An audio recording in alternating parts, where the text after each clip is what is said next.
ఇర్మీయా గ్రంథం 31వ అధ్యాయం 31వ వచనం.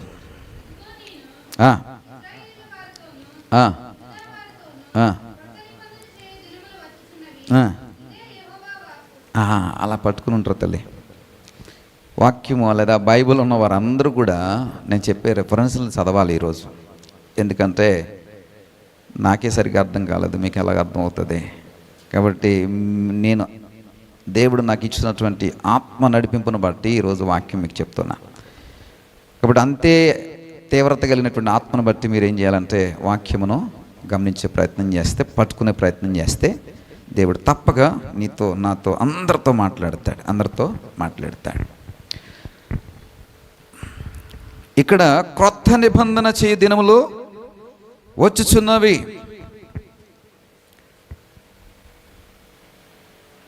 రూపు మారిన నిబంధన రక్తమని నేటి వాక్యమునకు మరి నామకరణం చేయబడింది, టైటిల్ పెట్టబడింది. రూపు మారిన నిబంధన రక్తము.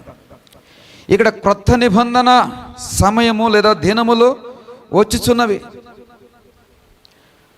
అంటే పాత నిబంధన స్థానములో క్రొత్త నిబంధన, పాత నిబంధన పరిస్థితి నుండి కొత్త నిబంధన చేయబోయే రోజు లేదా దినము, కాలము వచ్చుతున్నది. ఇది ఎవరి మాట అంటే యెహోవా వాక్కు. ఇది ఎవరి మాట అంటే యెహోవా వాక్కు. కొంచెం ముందుకు వెళ్దాం. అది ఐగుప్తులో నుండి నేను వారిని చెయ్యి పట్టుకొనిన దినమున, ఎక్కడి నుండండి? పాత నిబంధన గురించి చెప్తూ, రక్త నిబంధన గురించి చెప్తూ, నిబంధన రక్తము గురించి చెప్తూ, ఆ సందర్భం ఎందుకు వచ్చింది, ఆ సన్నివేశం ఎందుకు వచ్చింది, ఈ నిబంధన ఎందుకు ఏర్పరచాలని దేవుడు అనుకున్నాడు, ఈ నిబంధన చట్రంలో లేదా ఈ ఫ్రేములో దేవుడు ఎందుకు ఉంచాలనుకున్నాడు అనేటువంటి వాక్యాలు మనం ధ్యానించుకుంటూ వస్తూ ఉన్నాం.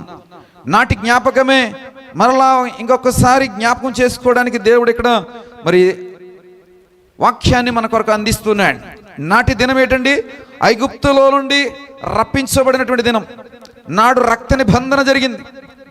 నాడు రక్త నిబంధనలో ఉన్నటువంటి వారందరూ కూడా రక్షింపబడ్డారు.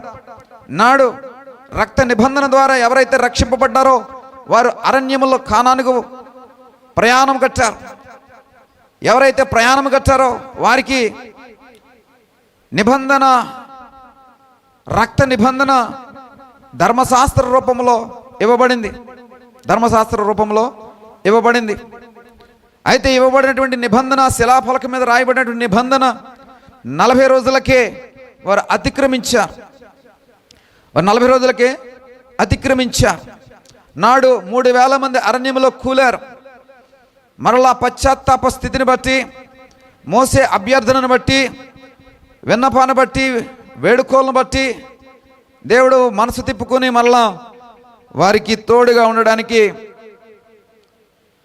ఆకాశములో పగలు మేఘస్తంభమును, రాత్రి అగ్నిస్తంభమును ఇచ్చి మన్నాను కురిపించి వారిని నడిపించినటువంటి దేవుడిగా ఉన్నాడు. ఈ నిబంధన నుండి మాటి మాటికి వైదొలిగిపోతూ ఉన్నప్పుడు ఏలియా లాంటి ప్రవక్తలకు రాష్ట్రము పుట్టుకొచ్చింది. దైవజనులకు కోపము పుట్టుకొచ్చింది. ఎందుకంటే నిబంధన నుండి వైదొలిగిపోతున్నటువంటి జనుల యొక్క స్థితిగతుల నుండి నేడు ఆ నిబంధన నుండి క్రొత్త నిబంధన చేసేటటువంటి ఒక సమయం, కాలము, దినములు వచ్చి ఉన్నవని చెప్పబడుతోంది.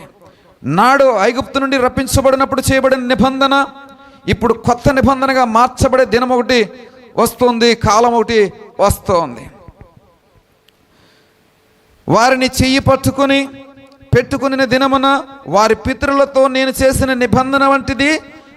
ఈ కొత్త నిబంధన వారి పితరులతో ఎప్పుడండి? ఐగుప్తు దేశములో నుండి జనులను బయటికి పిలిచినప్పుడు దేవుడు చేసినటువంటి నిబంధన ఎక్కడి నుంచండి అంటే వారి పితరులకు దేవుడు చేసినటువంటి నిబంధన అంటే అబ్రహాము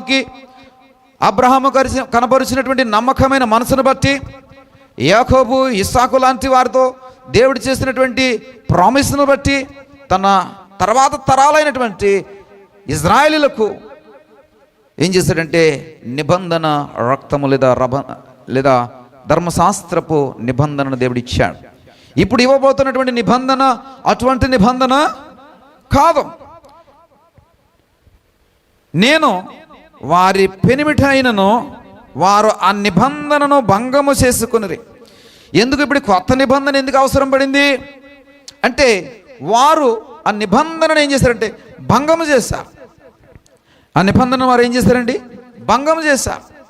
ఆ నిబంధనలో వారు నడుచుకోలేదు, నిబంధనలో వారు అతిక్రమించారు. దేవుడు చేసిన ఈ నిబంధన ఎవరెవరి మధ్యన జరిగిందండి? దేవుని మధ్యన, ఇజ్రాయేల్ మధ్యన జరిగింది. దేవుడు తను అనుకున్న ఆజ్ఞలు, కట్టడలు, శాసనాలు, నిబంధన అంతా కూడా ఎవరితో పంచుకున్నాడంటే ఇజ్రాయేల్తో పంచుకున్నాడు. ఇలా ఉంటుంది నిబంధన, దీనిలో మీరు ఉండడానికి సమ్మతమేనా అంటే మేము సమ్మతమే అని చెప్పారు. అంటే నిబంధనలో ఎవరి అంగీకారం ఉందండి? ఇరువురి అంగీకారం ఉంది. ఇప్పుడు నాడు ఆయన చేసినటువంటి నిబంధన ఏ స్థితిలో ఉండి చేశాడంటే పెనిమిటి స్థానంలో ఉండి చేశాడు. పెనిమిటి అంటే భర్త స్థానంలో ఉండి చేశాడు.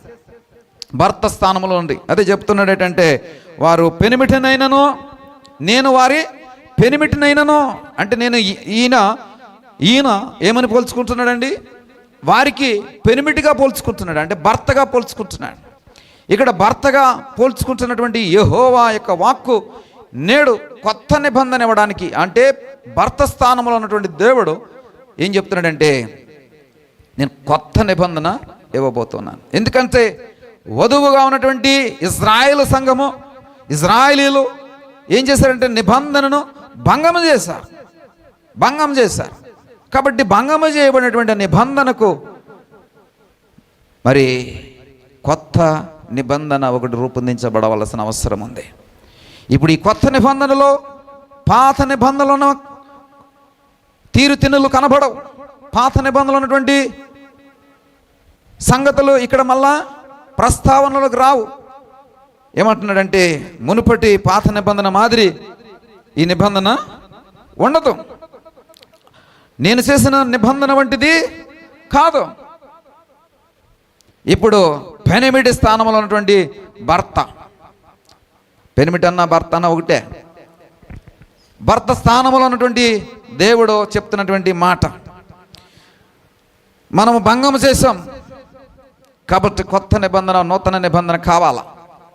ఇక్కడ భార్య అంటే సంఘం, వధువు అంటే సంఘం. ఈ సంఘము మాటికి అతిక్రమిస్తూ ఉంటారు. భర్త మాట వినకుండా, పెనిమిటి మాట వినకుండా అతిక్రమిస్తూ ఉంటారు. ఏమంటే పెరుగు పుల్లగా అయిపోయింది, భర్త అంటాడో పారబోసేయమంటారా అని అడుగుతుంది. భర్త అంటాడో ఎందుకులే పారబోసేయడం, దానికి ఏదైనా మజ్జిగ పులుసు పెట్టా అంటాడు. ఏంటంటే పుల్లగా అయిపోయిన పెరుగుని ఏం చేయమంటాడండి? మజ్జిగ పులుసు చేసేయమంటాడు. మజ్జిగ పులుసు చేసామంటే భార్య, అరే భలేగా ఉంది, మంచి ఆలోచన చెప్పాడు భర్త అని చెప్పి, సరే అండి బజారుకి పోయి కేజీ ఉల్లిపాయలు, కేజీ టమాటా, 100 గ్రాముల పచ్చిమిరపకాయలు, అల్లము, ఆవాలు,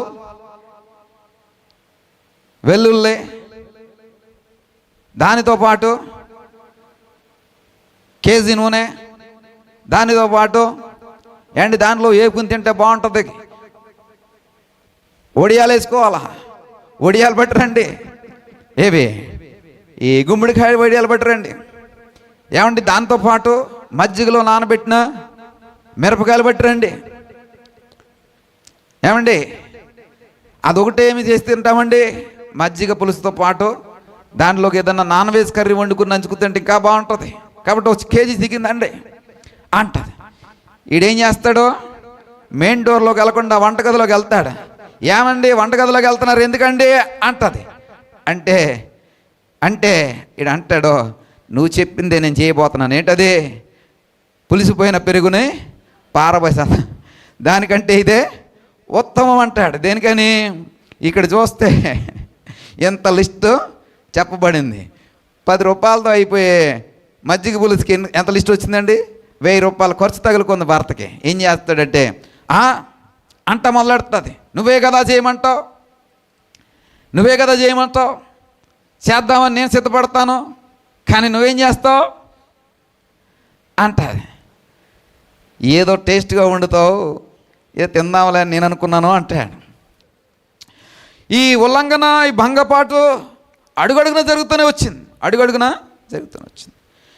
పెనిమిటి అయినటువంటి దేవుడు ఏమయ్యాడంటే ఎప్పుడు కూడా భంగపరచబడుతూనే వచ్చాడు, భంగపరచబడుతూనే వచ్చాడు. ప్రియ సహోదరుడా, సహోదరి, ఇక్కడ పెనిమిటి అయినటువంటి దేవుడు పెనిమిటి స్థానంలో ఉండి మరొక క్రొత్త నిబంధన మనకి ఇవ్వాలనుకుంటున్నాడు. పెనిమిటి అయినటువంటి దేవుడు పెనిమిటి స్థానంలో ఉండి మరొక క్రొత్త నిబంధన ఇవ్వాలనుకుంటున్నాడు. చూడండి, అక్కడ ఉన్నటువంటి పెనిమిటి ఇప్పుడు నిబంధన ఇవ్వబోతున్నటువంటి పెనిమిటి. మనము ఎవరి గురించి వరుడిగా అనుకుంటామండి? యేసుక్రీస్తు వారిని వరుడిగా, సంఘమును వధువుగా అనుకుంటాం. గొర్రెపిల్ల మహోత్సవమని, గొర్రెపిల్ల వివాహ మహోత్సవమని మనము చెప్పుకుంటూ ఉంటాం. చూద్దాం ప్రకటన గ్రంథము 19వ అధ్యాయం 7వ వచనం 8వ వచనంలో 7-8 వచనాల్లో గొర్రెపిల్ల వివాహ మహోత్సవం కనబడుతూ ఉంటుంది. ఈ గొర్రెపిల్ల పెండ్లి వివాహ ఉత్సవంలో వరుడు ఎవరంటే యేసుక్రీస్తు వారు, వధువు ఎవరంటే సంఘము. కాబట్టి ప్రియ సహోదరుడా, ఈ పెనిమిటి నాడు ఏమిచ్చాడండి? నిబంధన ఇచ్చాడు. ఆ నిబంధనను భంగం చేసింది వధువు. ఇప్పుడు ఈ పెనిమిటి ఏమిస్తున్నాడంటే కొత్త నిబంధన ఇస్తూ ఉన్నాడు, క్రొత్త నిబంధన ఇస్తూ ఉన్నాడు. ప్రియ సహోదరుడా, సహోదరి, మాటలు గమనించాలి శ్రద్ధగా. ఇప్పుడు క్రీస్తు వారు ఎవరండి? మీరు చెప్పిన మాటే. ఎవరండి ఆయన? వరుడు అంటే పెనిమిటిగా, సంఘమునగా ఆయన ఎలా ఉన్నాడండి? పెనిమిటిగా ఉన్నాడు. మనం ఎలా ఉన్నామండి? వరుడిగా ఉన్నాం. మత్తయి సువార్తలో 9వ అధ్యాయం 15వ వచనంలో, మత్తయి 9:15, యేసు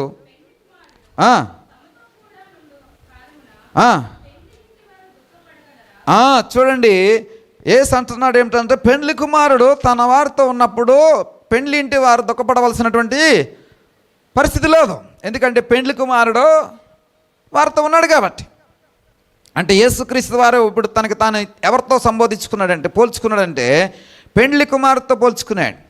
పెండ్లి కుమారుడిగా యేసుక్రీస్తు వారు మరి సంఘానికి ఆయన కనబడుతున్నాడు, వరుడిగా ఆయన కనబడుతున్నాడు, వధువుగా మనం కనబడుతున్నాం. ప్రియ సహోదరుడా, సహోదరి, నాడు ఇశ్రాయేలుతో చేసినటువంటి నిబంధన ఏ స్థానంలో నుండి చేయబడిందండి? పెనిమిటి స్థానంలో నుండి చేయబడింది.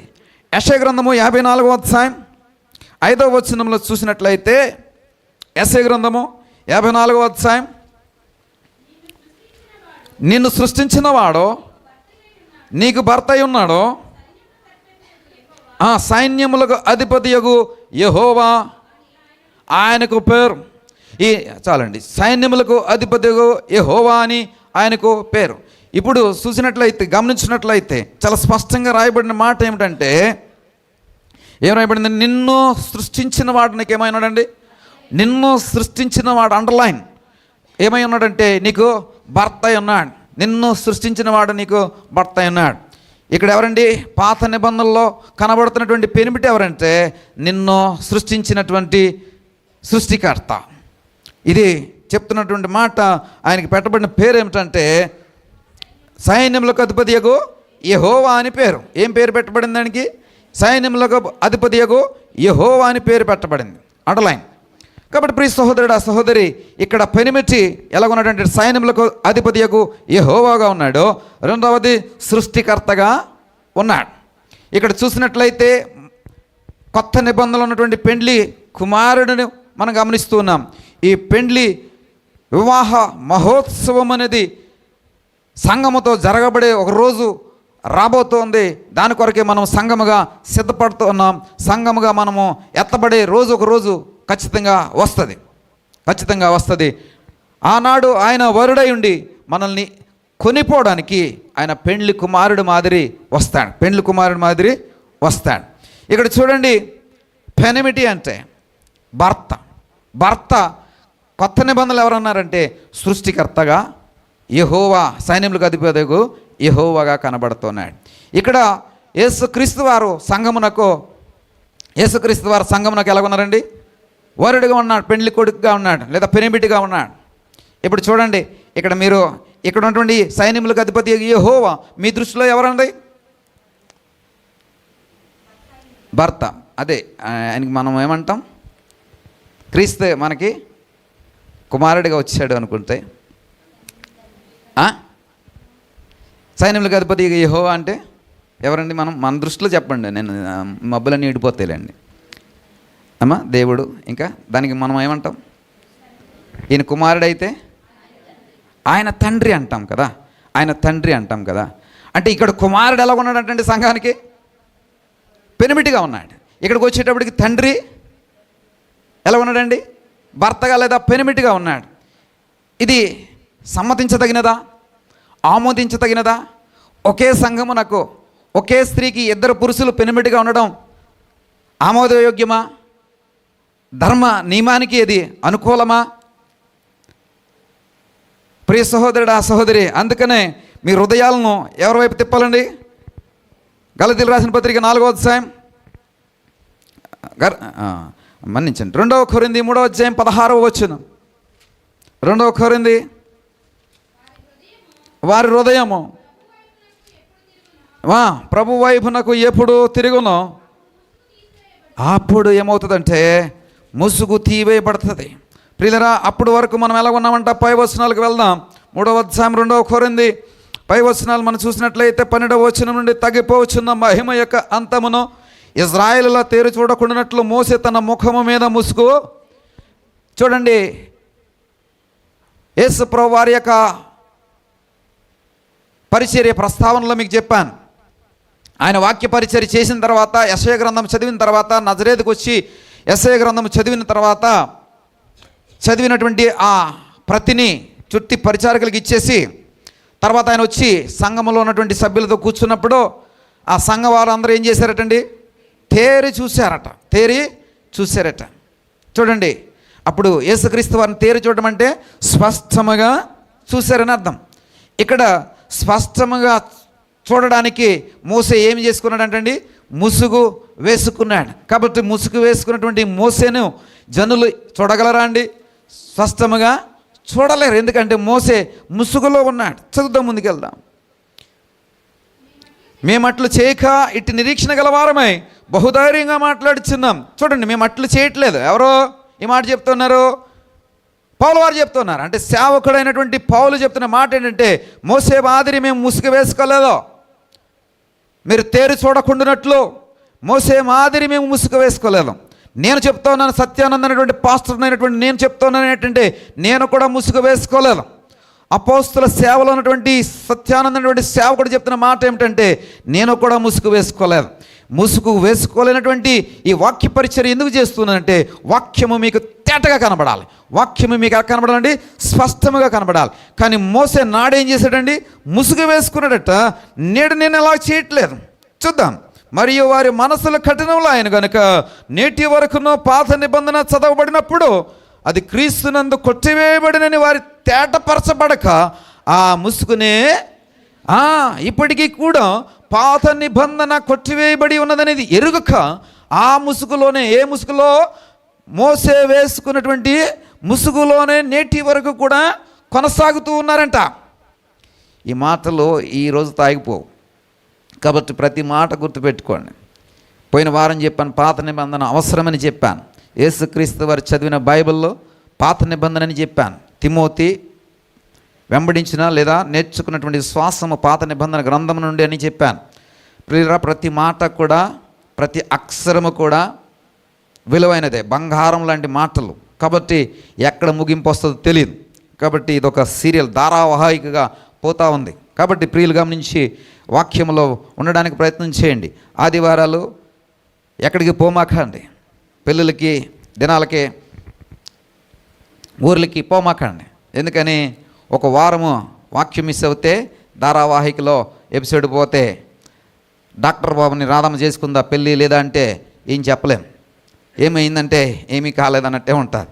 కాబట్టి ప్రియ సహోదరుడా, అంతకీ క్లిష్టమైన పరిస్థితుల్లో ఎవరైనా ప్రమాదవశాత్తు చనిపోయి మీరు వెళ్ళవలసిన పరిస్థితి వస్తే కనుక వెంటనే మీరు ఎక్కడ చూడాలంటే యూట్యూబ్ ఓపెన్ చేసుకుని యూట్యూబ్లో చూడండి. కాబట్టి ప్రియ సహోదరుడా సహోదరి, అప్పుడు ఏమవుతుందండి, వాక్యము నీకు స్పష్టంగా బోధపడతాది. కాబట్టి ప్రియ సహోదరుడా, కాబట్టి కొట్టివేయబడి తేటపరచబడక ఆ ముసుగులోనే మనం అందరూ కూడా ఉంటూ ఉన్నారని చెప్తున్నాడు. నేటి వరకును మోసే గ్రంథము వారు చదివినప్పుడల్లా ముసుగు వారి హృదయముల మీద ఉన్నది, కానీ వారి హృదయము ప్రభువు వైపునకు ఎప్పుడు తిరుగునో అప్పుడు ముసుగు తీయబడింది. ఇప్పుడు చదువుతున్నటువంటి గ్రంథాలన్నీ, ఆ పాత నిబంధన గ్రంథాలన్నీ కూడా అన్నీ కూడా యాక్చువల్లీ మోసే రాసినవి కావు. మోసే రాసినవి 5 గ్రంథాలు, గత వారమే చెప్పుకున్నాం. మిగతావన్నీ కూడా చరిత్ర పుస్తకాలు. యెహోషువ గ్రంథాన్ని యెహోషువ రాశాడు, ఎజ్రా గ్రంథాన్ని ఎజ్రాయే రాశాడు, దానియేలు గ్రంథాన్ని దానియేలు రాశాడు. ప్రియులారా గమనించండి. కాబట్టి ధర్మశాస్త్రపు ప్రతులను మాత్రం ఎవరు రాశారంటే మోసే రాశాడు. మోసే కాలంలో లేనటువంటి అబ్రహాము గురించి కూడా ఎవరు రాశారంటే మోసేనే రాశాడు. దీన్ని బట్టండి, పరిశుద్ధాత్మ ప్రబోధన బట్టి సృష్టి ధర్మము జరుగుతున్నప్పుడు, సృష్టి నిర్మాణం జరుగుతున్నప్పుడు మోసే లేడు, కానీ జరిగినటువంటి క్రమాన్ని పరిశుద్ధాత్ముడు మోసే ద్వారా బయలుపరచడాన్ని బట్టి మోసే ఆ సృష్టి క్రమం అంతటిని కూడా రాశాడు. కాబట్టి రాయబడినటువంటి ఆ పాత నిబంధన ప్రతులలో ఉన్నటువంటి ముసుగు మోసే తీసివేయలేదు. కాబట్టి తీసివేయబడలేనటువంటి ఆ ముసుగు ఇంకా ఇది చదువుతున్నప్పుడల్లా ముసుగులోనే మనం అందరం ఉంటూ ఉన్నాం. క్రైస్తవ సంఘాలు, ప్రాముఖ్యంగా యూట్యూబ్ ఛానల్ ద్వారా వింటున్నటువంటి సంఘాలకు చెప్తున్న మాట ఏమిటంటే, క్రైస్తవ్యం ఇంకా ఎలాగుందంటే ముసుగులోనే బ్రతుకుతూ ఉంది. ఎందుకని ముసుగు వేయబడిన దాన్నే మనం చదువుతున్నాం. కాబట్టి ముసుగు తీసి చదివితే నీకు విషయము తేట తెల్లము అవుతుంది. ఇది తేట తెల్లము అవ్వాలంటే నీవు మనసు లేదా నీ హృదయము ఎవరి వైపు తిరగాలండి? ప్రభువు వైపు తిప్పినట్లయితే ఈ ముసుగు నీకు తీసివేయబడుతుంది. కాబట్టి ఈ రోజున నీ ముసుగు తీసివేయబడాలి. క్రైస్తవ్యానికి నువ్వు ఒక సాక్ష్యంగా ఉండాలి. క్రీస్తు యొక్క సంఘములో వధువుగా సిద్ధపడుతున్నటువంటి నీవు మరి ఇక నుండి రాబోయే రోజులకు లేదా భవిష్యత్ కాలానికి నువ్వు ఒక అక్షరంగా ఉండాలి, ఒక సాక్ష్యంగా ఉండాలి. దేనికి మహిమ కలుగునగాక. హల్లెలూయా. కాబట్టి పాత నిబంధనలు ఉన్నటువంటి పెనిమిటి యెహోవాగా కనబడుతున్నాడు, కొత్త నిబంధనలు పెనిమిటి మరి క్రీస్తు వారుగా కనబడుతున్నారు. ప్రియులరా, ఈ మాటకి అంటే ఒకే సంఘానికి లేదా ఒకే వధువుకి లేదా ఒకే స్త్రీకి తండ్రి భర్తగా ఉండడం కుదురుతుందా? కుమారుడు భర్తగా ఉండడం కుదురుతుందా? ఇది ధర్మమా? ఇది న్యాయమా? ఇది సమ్మతమా? ఎవరు కూడా ఒప్పుకోలేనటువంటి పరిస్థితి. కాబట్టి అయితే అక్కడ తండ్రి అయి ఉండాలి, ఇక్కడ కూడా తండ్రి అయి ఉండాలి. లేదా ఇక్కడ కుమారుడై ఉండాలి, అక్కడ కుమారుడై ఉండాలి. లేకపోతే ధర్మమో ఒప్పుకోదు. ఏ ధర్మమో ఆయన చెప్పిన ధర్మమే ఒప్పుకోదు. కొరింథీయులు రాసినటువంటి 2వ పత్రిక 11వ అధ్యాయం 2వ వచనం.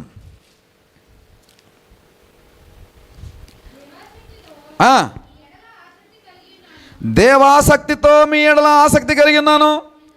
ఎందుకనగా అండర్లైన్, ఎందుకనగా పవిత్రురాలైన కన్యకగా ఒక్కడే పురుషునికి అనగా క్రీస్తుకు సమర్పింపవలనని మిమ్మల్ని ప్రదానము చేసి తినే కానీ అక్కడ పెట్టండి కాసేపు.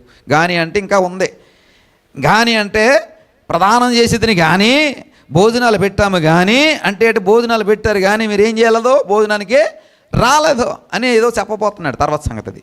ముందు సంగతి ఏంటి అంటే ప్రధానము ఎవరికి ప్రదానం చేయబడ్డామంటండి? మనము ఎవరికి ప్రదానం చేయబడమంట? క్రీస్తుకు సమర్పింపవలనని. ఈ క్రీస్తు ఎవరంటండి? ఒక్కడే పురుషుడట. ఈ ఒక్కడే పురుషునికి అనగా క్రీస్తుకు సమర్పింపవలనని మనం ప్రదానము చేయబడ్డామంట. ఈ క్రీస్తు సంఘం అని పిలువబడుతున్నటువంటి, హోలీవే సంఘం అని పిలువబడుతున్నటువంటి మనము ఒకే పురుషునికి అనగా క్రీస్తుకి సమర్పింపబడవలనని మనం ఏమయ్యామంటండి? ప్రధానము చేయబడ్డామంట. ప్రధానము చేయబడ్డాం. ఇక్కడ క్లియరా? దేనికి? క్రీస్తుకి మనం ప్రధానం చేయబడ్డామనే దానికి క్లియరా? లేఖనం స్పష్టంగా చెప్తుందా? క్లియర్. అయితే మనం ప్రదానం చేయబడడానికి మనకున్నటువంటి అర్హత ఏమిటంటే, దేవాసక్తితో మీ యెడల ఆసక్తి కలిగి ఉన్నాను.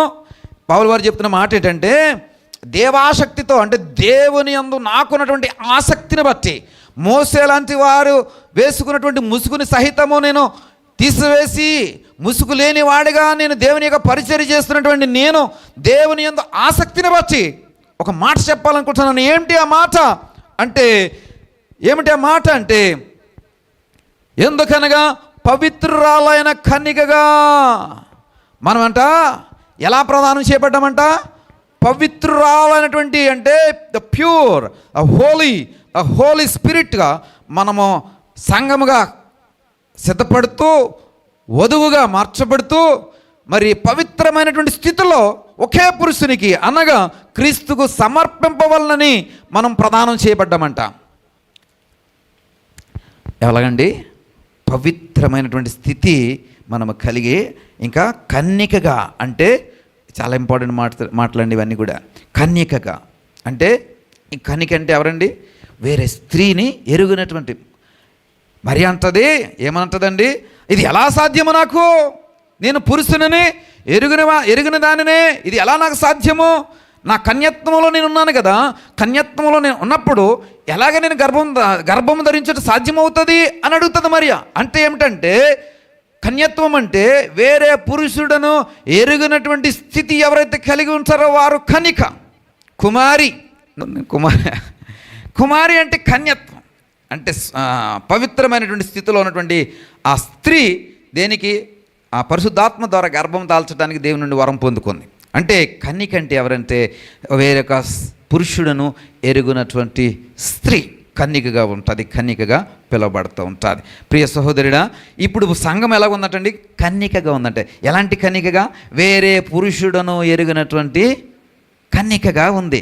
అంటే పవిత్రురాలైనటువంటి కన్యకగా ఉంది. మనం ఎలా ఉన్నామంటే పవిత్రురాలైన కన్యకగా ఉన్నాం. నేను, మీరు, లేడీసు, జెంట్స్ అందరూ కూడా ఎలా ఉన్నామంటే పవిత్రురాలైనటువంటి కన్యకలుగా ఉన్నాం. అంటే ఇక అందరము కూడా ఎవరమంటే ఒకే సంఘము. ఈ సంఘం ఎలా ఉందంటే పవిత్రురాలైనటువంటి కన్యకగా ఉందంట. మరి పవిత్రురాలైనటువంటి ఈ కన్యక మరి నేడేమో క్రీస్తుతో సమర్పించుకోవాలని సిద్ధపడుతూ,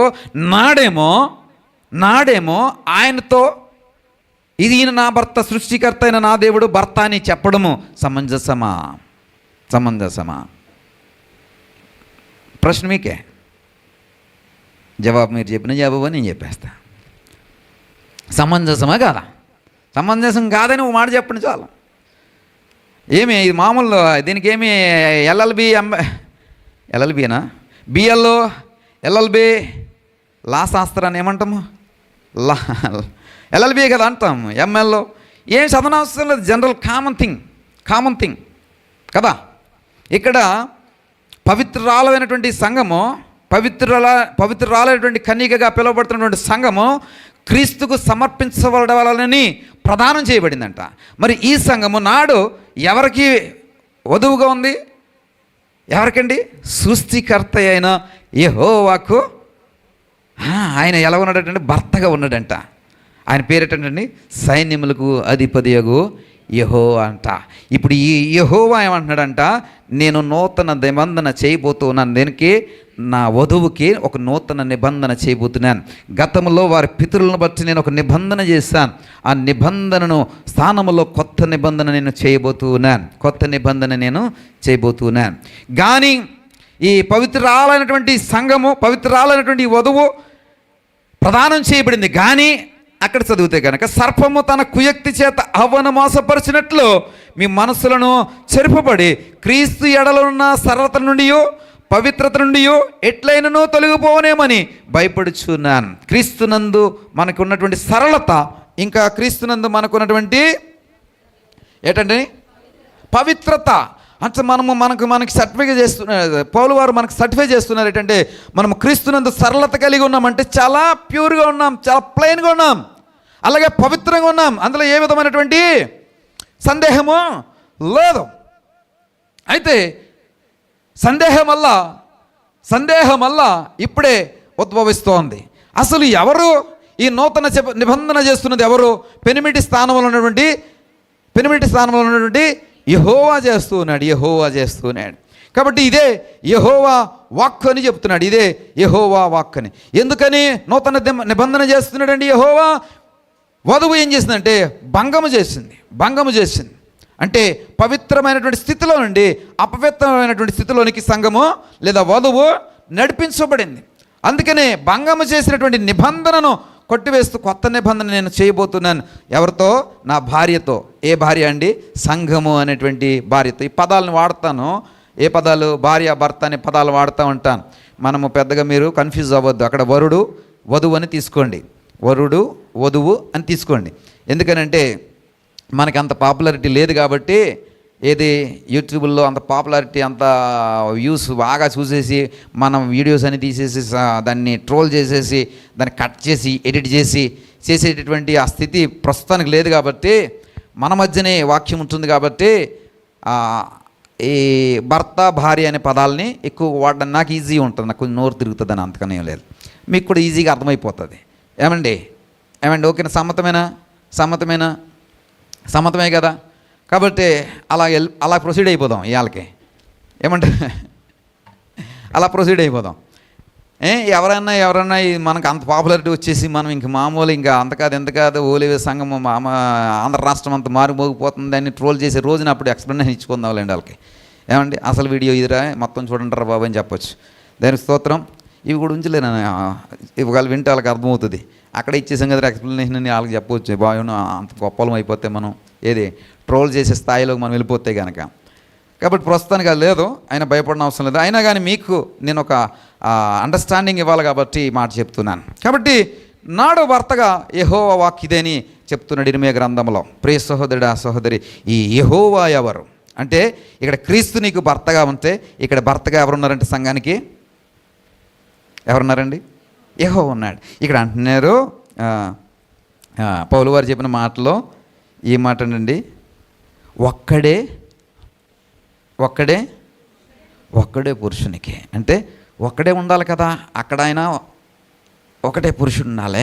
అదే పురుషుడు కొత్త నిబంధన చేస్తున్నప్పుడు ఇక్కడున్న పురుషుడు కూడా ఆ పురుషుడే ఉండాలి. అర్థమవుతుందండి?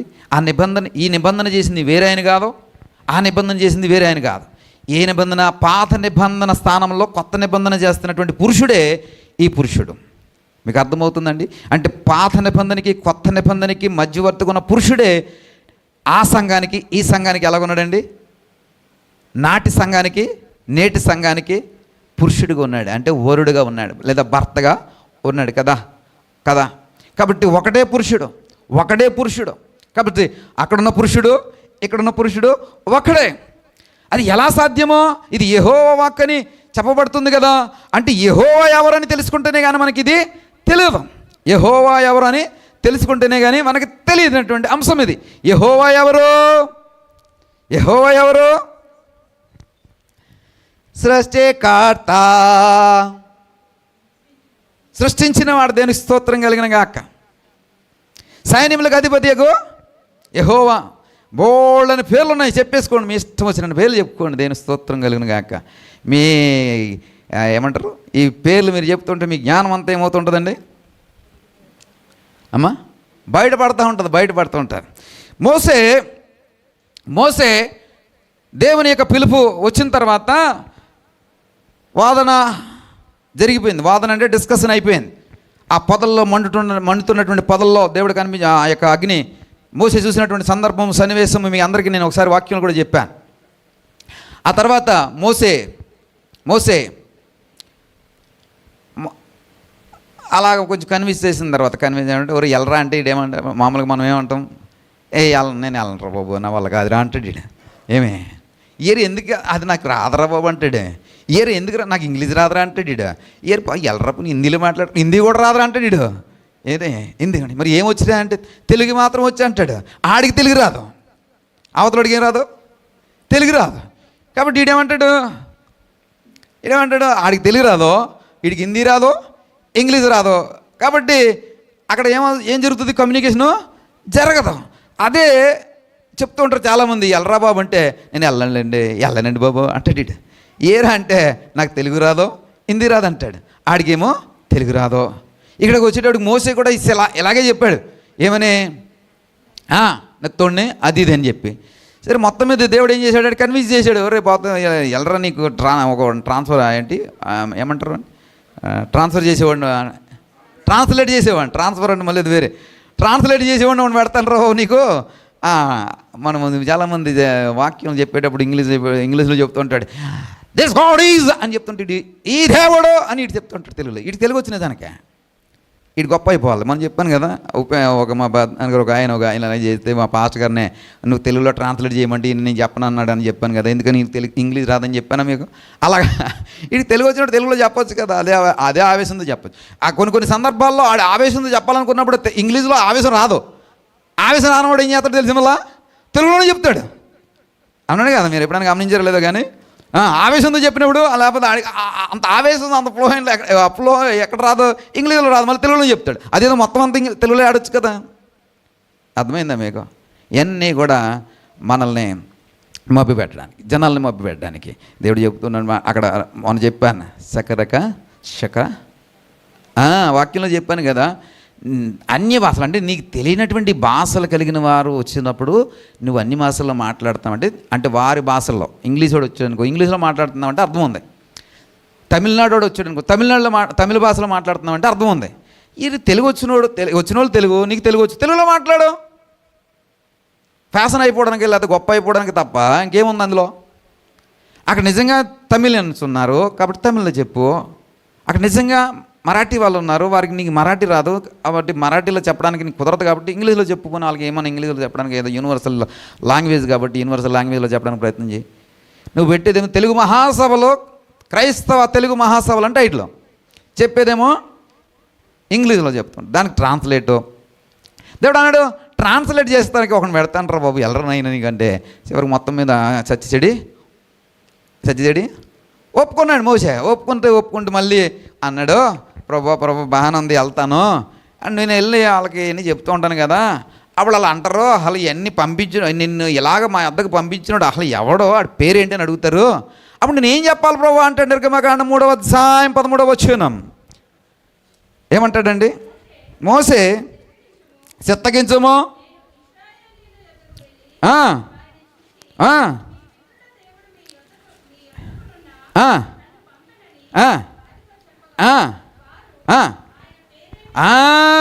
ఏమంటారండి వాళ్ళు. మనకి ఇలాంటివి ఉందే సందేహాలు వచ్చేస్తూ ఉంటాయి కదా. ఏమని నేను వాక్యం పట్టుకుని వచ్చాను, దేవుడు నీతో మాట్లాడా నీకు అని అడుగుతారేమో నన్ను. మీలో ఎవరు అడగరు దేవుని స్తోత్రం. దేవుడు నన్ను ప్రేరేపిస్తున్నాడు. ఎప్పుడు ప్రేరేపించాడు? రాత్రి ప్రేరేపించాడా, మొన్న ప్రేరేపించాడా, ముందు ప్రేరేపించాడా అని మీరు ఎప్పుడన్నా అడిగారా? అడగలేదు కదా. దేవునికి స్తోత్రం. మీరు ఎంత మంచి సంఘం అండి, ఎంత మంచి వధువు అండి, దేవునికి స్తోత్రం కలిగిన కాక హల్లెలూయా. ఇప్పుడు మోసే గారికి డౌట్ వచ్చింది. మోసే గారికి పరిచయం చేయవలసింది ఎవరినంటే ఓలివే సంఘాన్ని పరిచయం చేయాలి. మోసే నీ డౌట్లని ఏం పెట్టుకోకో, వచ్చి నువ్వేం చెప్తే అదే మా వాళ్ళు వింటారని చెప్తే మోసే సంతోషంగా వచ్చేస్తాడు. ఇక్కడికి వస్తాడా రాడా?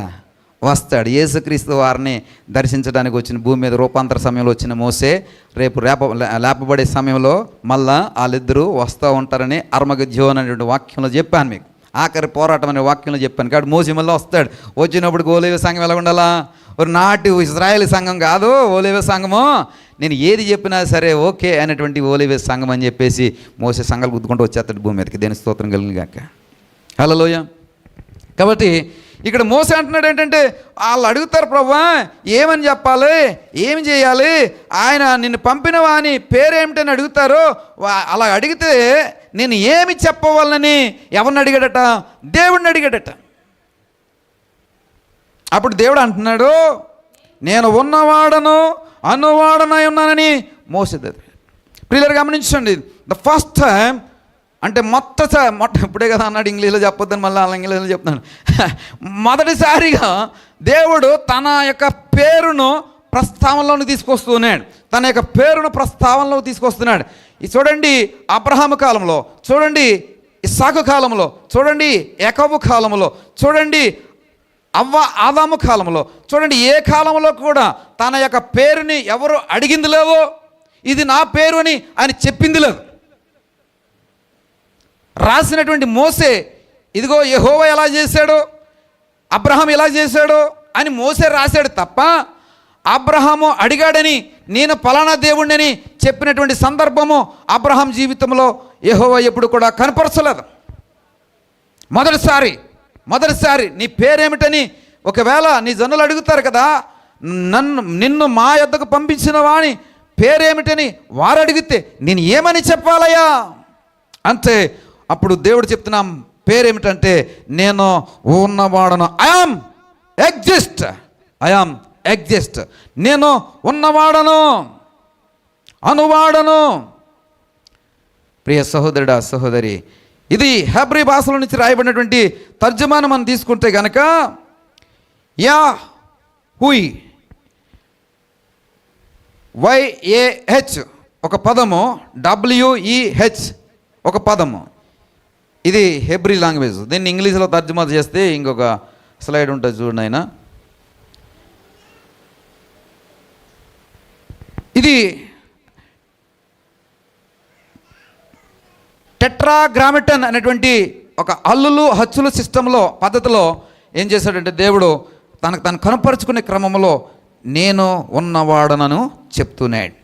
అంటే ఏమని చెప్పానండి, యాహోవే, ఇంకోటి లేదా, యాహోవే ఇంకా ఉంటాయి చూడండి. దానికి స్తోత్రముగా మహిమ ఘనత ప్రభావములు కలిగిన గాక. సరే, స్పెల్లింగ్ రాసుకున్నారు కదా. తర్వాత క్రమంలో అదే వచనంలో చదివితే కనుక, మోసేతో 15వ వచనం దగ్గరకు వచ్చేటప్పటికి, కాదు 14వ వచనం చదవండి పూర్తిగా. అది మరియు ఆయన నేను ఉన్నవాడును అనువాడనై ఉన్నానని మోసే చెప్పాను. మరియు ఆయన ఉండునను వాడు మీ వద్దకు నన్ను, ఇక్కడ మూడవ వ్యక్తిగా, అంటే మొదట చెప్పింది ఎవరంటే దేవుడు అయినటువంటి యెహోవా చెప్పాడంటే నేను ఉన్నవాడను అనువాడను అని చెప్పు. ఇప్పుడు మోసే వచ్చేటప్పటికి ఏమని చెప్పాలి, నేను ఉన్నవాడను నేను అనువాడనని చెప్తాడా? అలా చెప్పడు. ఎలా చెప్తాడండి, ఆయన ఉన్నవాడు. ఎవరండి? దేవుడైనటువంటి యెహోవా ఉన్నవాడని చెప్పాలి. ఆయన ఉన్నవాడును ఆయన అనువాడునని చెప్పాలి. ఎవరికి? ప్రజలకి. అంటే మూడో వ్యక్తి చెప్పే క్రమంలో సత్యానంద్ చెప్పాడనేవాడికి మీరు వెళ్ళి సత్యానంద్ మూడో వ్యక్తి దగ్గరికి వచ్చేటప్పటికి ఏమైపోద్దండి, అతను చెప్పాడు, సత్యానంద్ చెప్పాడని చెప్తాం కదా. ఇప్పుడు నేను చెప్తే ఏయ్ ఇలా చెప్పానని చెప్పరా అంటాం. కానీ అక్కడికి వెళ్ళి నువ్వు చెప్పాలనుకున్నప్పుడు సత్యానంద్ ఇలాగ అన్నాడని నువ్వు చెప్పాలి. సో మూడో వ్యక్తి వచ్చేటప్పటికి ఏమైపోయిందంటే, ఆయన ఉండునను వాడు మీ వద్దకు నన్ను, ఐఎమ్ ద ఎగ్జిస్ట్ అని ఎవరైతే చెప్తున్నారో ఆయనే మీ వద్దకు నన్ను పంపించాడని చెప్పాలని చెప్తున్నాడు. ప్రియ సహోదరుడా సహోదరి, ఇది ఇంకొక వాక్యం. ఇది ఈ యెహోవా అనేటువంటి పదం ఎలాగొచ్చింది అనే దానికి ఇంకొక వాక్యం తీసుకుంటే ఒక గంట చెప్పబట్టేస్తుంది. అయితే ఇక్కడ స్పెల్లింగ్ చెప్పాను కదా, యావే, స్లోగా ఈ యావే అనేటువంటి పదముగా అది మార్చబడింది. యావే కాస్త ఏమైపోయిందంటే అడోని అంటే ADONAI, అడోని అంటే ప్రభువు అని అర్థం. ఏంటండి? ప్రభు అని అర్థం. ఎందుకని నిర్గమకాండంలో 20వ అధ్యాయం 7వ వచనంలో అంటాడు ఏంటంటే, నీ దేవుడైన యెహోవా నామమును మీరు వ్యర్థముగా ఉచ్చరించకూడదని చెప్పాడు కదా. అందుకని ఎక్కడ మా దేవుని నామం వ్యర్థంగా ఉచ్చరింపబడుతుందేమో అని భయమేసి ఇజ్రాయేలు ఏం చేశారంటే, ఆయన నామాన్ని పలకడానికి భయపడి మరొక పదాన్ని పేరుని వారు ఎంచుకున్నారు. అదే ప్రభువు. ఏంటండి అది? ప్రభువు అని ఎంచుకున్నారు. అయితే పలికే విధానంలో లేదా ప్రొనౌన్సియేషన్లో వేరియేషన్ ఉందేమో కానీ వారి యొక్క హృదయంలో ఉన్నటువంటి భావన ఏంటంటే ఆయన ఉన్నవాడని. ప్రియ సహోదరుడా సహోదరి, ఈ తర్వాత యావే నుంచి ఆదోని నుంచి మిక్స్ చేసి ఏమొచ్చిందంటే యెహోవా ఇంగ్లీష్ బైబిల్లో ఇంగ్లీష్లో ఉంటుంది, జే మీద వస్తుంది అనమాట. యెహోవా మన తెలుగులోకి వచ్చేటప్పటికి ఏమైందంటే యెహోవా. ప్రియ సహోదరుడు సహోదరి, దీని గురించి ఒక్కొక్క విశ్లేషణ చెప్తాను, నాకు మూలపాఠం ఇది కాదు. అయితే మొట్టమొదటిసారిగా దేవుడు ఏం చేశాడంటే తన్ని కనుపరుచుకునే క్రమంలో నేను ఉన్నవాడను అని చెప్తున్నాడు, నేను అనువాడనని చెప్తున్నాడు. ప్రియ సహోదరుడా, ఇది నా పేరు అని చెప్పాడు. ఆ పేరు మరి ఇజ్రాయేలులు పలకడము భయపడి, ఎందుకంటే నా నామాన్ని వ్యర్థంగా ఉచ్చరిస్తే ఏమవుతుందండి, అది దేవునికి కోపాన్ని రేకిస్తుంది. కాబట్టి బీ కేర్ఫుల్గా ఉండండి. నేను రోషము కలిగిన వాడిను, బహుతరములకు నా రోషము మరి పనిచేస్తూ ఉంటుంది. కాబట్టి రోషము కలిగినటువంటి నా స్థితిని ఎక్కడ కూడా మీరు ప్రశ్నించే విధంగా కానీ, నా రోషాన్ని మీరు లేపేవారుగా కానీ ఉండకూడదని దేవుడు చాలా కారాఖండిగా చెప్పినటువంటి మాటను బట్టి ఇజ్రాయేలీలు నాడు ఆ పదాన్ని పలకడానికి భయపడి మరొక పర్యాయ పదాన్ని వెతుక్కున్నారు. ఆ పర్యవ పదమే యెహోవా. ఆ పర్యవ పదమే యెహోవా. అంటే ఇప్పుడు మీకు నాకు అర్థం అవ్వాల్సిన విషయం ఏమిటంటే, యెహోవా అనే మాట దేవుని యొక్క అసలు పేరు కాదు. ఎవరు పెట్టుకున్న పేరండి? యెహోవా యొక్క ఆజ్ఞలకు భయపడి ఆయన నామాన్ని ఎక్కడైతే వ్యర్థంగా ఉచ్చరిస్తే మనం ఎక్కడ శాపభూయిష్ఠులం అయిపోతామని భయపడి వారు దానికి అదే భావం వచ్చేలాగా అదే భావం హృదయంలో ఉంటుంది, కానీ ఉచ్చరణలో యెహోవాని పెట్టుకున్నారు. ప్రియ సహోదరుడా సహోదరి, ఆ యావే ఏదైతే సింపుల్ ఒరిజినల్ పేరు ఏంటంటే యావే. ఖురాన్లో రాయబడినటువంటి పదం ఏంటంటే యావే. ఖురాన్లో రాయబడినటువంటి ఇంకా దీనికి ప్యారలల్గా రాయబడినటువంటి అనేక గ్రంథాలు ఉన్నాయి. మన జీవగ్రంథంలో కూడా చాలాసార్లు మీకు చెప్పాను. ప్యారలల్గా రాయబడినటువంటి అనేక గ్రంథాల్లో దినవృత్తాంత గ్రంథాలు 1, 2 ఎన్ని ఉన్నాయండి? మనకి ఎన్ని ఉన్నాయండి? 1, 2 ఉన్నాయి. కానీ రాయబడినటువంటి దినవృత్తాంత గ్రంథాలు అనేకం ఉన్నాయి, చాలా చాలా చాలా ఉన్నాయి. అలాగే రాజుల గ్రంథం, 1 రాజులు 2 రాజులు ఉంది కదా, 3, 4, 5, 6 కూడా రాజుల గ్రంథాల్లో ఉన్నాయి. అయితే మనకు అవసరమైనది మాత్రమే ఇక్కడ మనకు అందించబడింది, మనకు అవసరమైనది మాత్రమే దీన్ని మనకి నేర్పే ప్రయత్నం చేస్తూ బైబిల్ మనకి అందిస్తోంది. కాబట్టి ప్రియ సహోదరుడు సహోదరి, ఇది యావే అనేటువంటి పేరు లేదా యెహోవా అనే పేరు దాని యొక్క చరిత్ర. దీన్ని ఇంకొకసారి ఎప్పుడైనా బైబిల్ స్టడీ కుదిరితే చెప్తాను. ఇది యాక్చువల్ బైబిల్ స్టడీ యొక్క అంశము. అయితే నేడు వాక్యము అది కాదు. కాబట్టి ప్రియ సహోదరుడు సహోదరి, ఇప్పుడు మనం గమనించవలసింది ఏంటంటే, ఇప్పుడు యెహోవా తండ్రి అయితే మరి ఇక్కడ కుమారుడు క్రీస్తు అయితే మరి ఇద్దరు పెండ్లు కుమారులు మనకి ఎలాగా, ఇద్దరు పురుషులు మనకి ఎలాగా? ఒకటే పురుషుడు ఉండాలి కదా. మొదట్లోనే ప్రారంభంలో చెప్పాను, ఇతడు కుమారుడైతే ఇక్కడ ఉన్నటువంటి యెహోవా కూడా ఏమై ఉండాలా? కుమారుడై ఉండాలా. లేదా ఇక్కడ తండ్రి అయి ఉంటే అక్కడ కూడా క్రీస్తు ఏమై ఉండాలా? తండ్రి అయి ఉండాలా. ఈ రెండు కానప్పుడు ధర్మ విరుద్ధం అవుతుంది. కాబట్టి ఈ ధర్మాన్ని మనం ఏ విధంగా బ్యాలెన్స్ చేయాలో ఈ రోజున వాక్యంలో చదువుదాం. ఇప్పుడు ఈ కొత్త నిబంధన గురించి మీరు ధ్యానిస్తున్నప్పుడు కొత్త నిబంధన మీకు ఇవ్వబడుతుంది. ఈ కొత్త నిబంధనలు ఎవరున్నారో తెలుసా? ఎవరి కోసం ఇవ్వబడింది? మన కోసం ఇవ్వబడింది. ఇప్పుడున్నటువంటి సంఘము కోసం ఇవ్వబడింది. ఇప్పుడున్నటువంటి సంఘము కోసము కొత్త నిబంధన చేయబడింది. ఎందుకని? ఆ నిబంధనను వారు భంగము చేశారు. కాబట్టి కొత్త నిబంధన నేను మీకు ఇవ్వబోతూ ఉన్నాను. ఈ కొత్త నిబంధన నీకు నాకు అందరికీ ఇవ్వబడుతున్నటువంటి నిబంధనలో ఇప్పుడు ఎవరున్నారండి? నీవు నేను అందరం ఉన్నాం, మనం అందరం ఉన్నాం. కాబట్టి నీవు నేను దీంట్లో అగ్రిమెంట్ కలిగి ఉన్నాం. అగ్రిమెంట్ అంటే ఒప్పందము లేదా వడంబడిక కలిగి ఉన్నాం. ఈ ఒప్పందము వడంబడికలో ఉన్నటువంటి మనము ఈ కొత్త నిబంధన గురించి మనము తెలుసుకోలేకపోతే, ఈ కొత్త నిబంధన మనం ఎవరితో చేసుకున్నామో తెలియకపోతే, ఏ పురుషుడితో ఈ నిబంధన చేసుకున్నామో మనకు తెలియకపోతే, ఏ వ్యక్తితో మనం ఈ నిబంధనలో కొనసాగుతున్నామో మనకు తెలియకపోతే, మనం ఇంకా ఎవరు? ముసుగు వేయబడిన వారమే. మనం ఇంకా ఎవరమండి? ముసుగు వేయబడిన వారమే. కాబట్టి ఈ ముసుగు ఈ రోజున తీసివేయబడితే నువ్వేమవుతావంటే నీ నిబంధన నీతో చేసిన వాడు రహస్యాన్ని గుర్తించగలుగుతావు. అప్పుడు కరెక్ట్గా నువ్వు ఫాలో అవ్వగలుగుతావు. కరెక్ట్గా. ప్రియ సహోదరుడా సహోదరి, ఇక్కడ మనం చూద్దాం. ఇక్కడ మనకున్నటువంటి యెహోవా, ఆయన్నే మనం తండ్రి అంటాం కదా. యెహోవా ఆయన్నే మనం ఏమంటామండి? సృష్టికర్త ఇందా చెప్పారు కదా. ఇంకా తండ్రి, ఇలాగ మనం పెట్టుకున్న పేర్లు కదా. ఇప్పుడు ఈ తండ్రి స్థానంలో ఉన్నటువంటి దేవుని యొక్క గుణగణాలని మనం ఆలోచన చేద్దాం, గుణగణాలని మనము పరిశీలన చేద్దాం. ప్రియ సహోదరుడా, సహోదరి, యాకోబుకి చదువుదాం. ఇందా చదివినటువంటి 3వ అధ్యాయం 15వ వచనం. మరియు దేవుడు మోసేది ఇట్లనెను, మీ పితరుల దేవుడని యెహోవా అనగా అబ్రహాము దేవుడు, ఇస్సాకు దేవుడు, యాకోబు దేవుడునైన యెహోవా మీ వద్దకు నన్ను పంపినని నువ్వు ఇజ్రాయెల్తో చెప్పవలను. నిరంతర నామము ఇదే, తరతరములకు ఇది నా జ్ఞాపకార్థక నామము. నువ్వు వెళ్ళి ఇజ్రాయేల్ పెద్దలను పోగు చేసి మీ పితరుల దేవుడని యెహోవా అనగా అబ్రహాము, ఇస్సాకు, యాకోబుల దేవుడు నాకు ప్రత్యక్షమై ఇట్లనెను, నేను మిమ్మును ఐగుప్తులో మీకు సంబంధించిన దాన్ని నిశ్చయముగా సూచితిని. ఐగుప్తు బాధల నుండి పాలు తేనెలు ప్రవహించే దేశమునకు అనగా కనానీయులు, హిత్తీలు, అమోరీలు, పెరిజీయులు, హివీయులు, హెబెసీయులు ఉన్న దేశమునకు మేము రప్పించదునని సెలవిచ్చుదనని వారితో చెప్పము. వారు నీ మాట విందురు గనక నీవును ఇజ్రాయేల్ పెద్దలను ఐగుప్తు రాజునద్దకు వెళ్ళి అతన్ని చూసి అని చెప్తున్నాడు. తర్వాత మాట ఇక్కడ చూడండి, ఇక్కడ మాటను మనం గమనించినట్లయితే చాలా స్పష్టంగా కనబడుతుంది. ఏంటంటే ఈ మాట ఆయన పేరును, ఆయన శాశ్వతమైన పేరు, ఇంకా జ్ఞాపకార్థమైనటువంటి నామముగా ఆయన మోషేతో బయలుపరుస్తున్నాడు.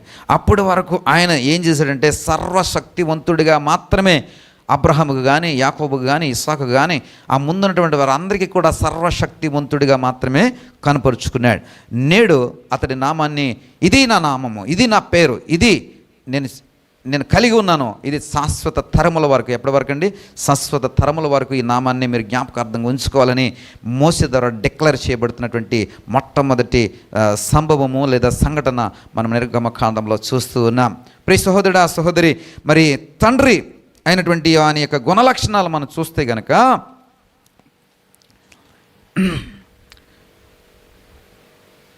యోహాను సువార్త 5వ అధ్యాయం 37వ వచనం, 5:57 మనం చూసినట్లయితే రాయబడిన మాట ఏమిటంటే,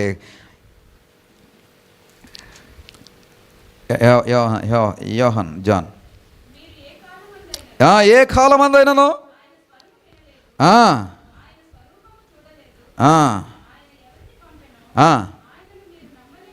చాలండి. చూడండి, మీరు ఏ కాలమందైనను ఆయన స్వరము వినలేదో, మీరు ఏ కాలమందైనను ఆయన స్వరము వినలేదో, ఆయన స్వరూపము చూడలేదు. అంటే తండ్రి ఎవరిని పంపించాడంటే కుమారుడిని పంపించాడు. ఇప్పుడు కుమారుడు చెప్తూ ఉన్నాడు ఏంటంటే, మీరు తండ్రిని ఎప్పుడు కూడా చూడలేదు. ఇంకా ఏ కాలమందు అంటే ఆ కాలమే కాదు, ఈ కాలమే కాదు, ఏ కాలమందు కూడా ఆయన మనము చూసినటువంటి పరిస్థితులు లేవు. ఇంకా ఆయన స్వరూపము మనం ఆయన ఇలాగ ఉంటాడు అనే విషయము మన ఎవరికి కూడా తెలియదు, మనకి ఎవరికి కూడా తెలియదు. ఇది తండ్రి యొక్క గుణలక్షణము లేదా తండ్రి యొక్క పరిస్థితి. అంటే నువ్వు ఏదైతే తండ్రి అని అనుకుంటున్నావో ఆయన క్యారెక్టర్ నీకు మొదట తెలియాలి. ఆయన క్యారెక్టర్ ఏంటంటే ఆయన యొక్క స్వరూపము ఎప్పుడు ఎవరు కూడా చూడలేదు. ఎప్పటి నుంచి అండి? ఏ కాలమందైనను, ఆనాడు భూమిని సృష్టించినప్పుడు కానీ, నేడున్నటువంటి పరిస్థితుల్లో కానీ ఆయన ఏ కాలమందు కూడా నేను ఇది నా స్వరూపం ఇది అని అన్నాడు ఎప్పుడు కూడా ఆయన కనుపరుచుకోలేదట. చూద్దాం, 1 యోహాను 4వ అధ్యాయం 12వ వచనంలో, ఏ మానవుడు దేవుణ్ణి ఎప్పుడు చూచి ఉండలేదని రాయబడి ఉంటుంది. ఏమండి? ఏ మానవుడును కూడా రెండవ గుణలక్షణం ఏమిటంటే, ఏ మానవుడు, మనిషి అనేవాడు ఎవడు కూడా దేవుణ్ణి ఎప్పుడు కూడా చూచి ఉండలేదట, ఎప్పుడు కూడా చూచి ఉండలేదంట. మూడవది 1 కొరింథీ 2వ అధ్యాయం 9-10 వచనాలు. తర్వాత యోహాను సువార్త 1వ అధ్యాయం 18వ వచనం చదువుదాం. ఈ రెండు ఇంచుమించు ప్యారల్గా ఉంటాయి. యోహాను సువార్త 1వ అధ్యాయం 18వ వచనం.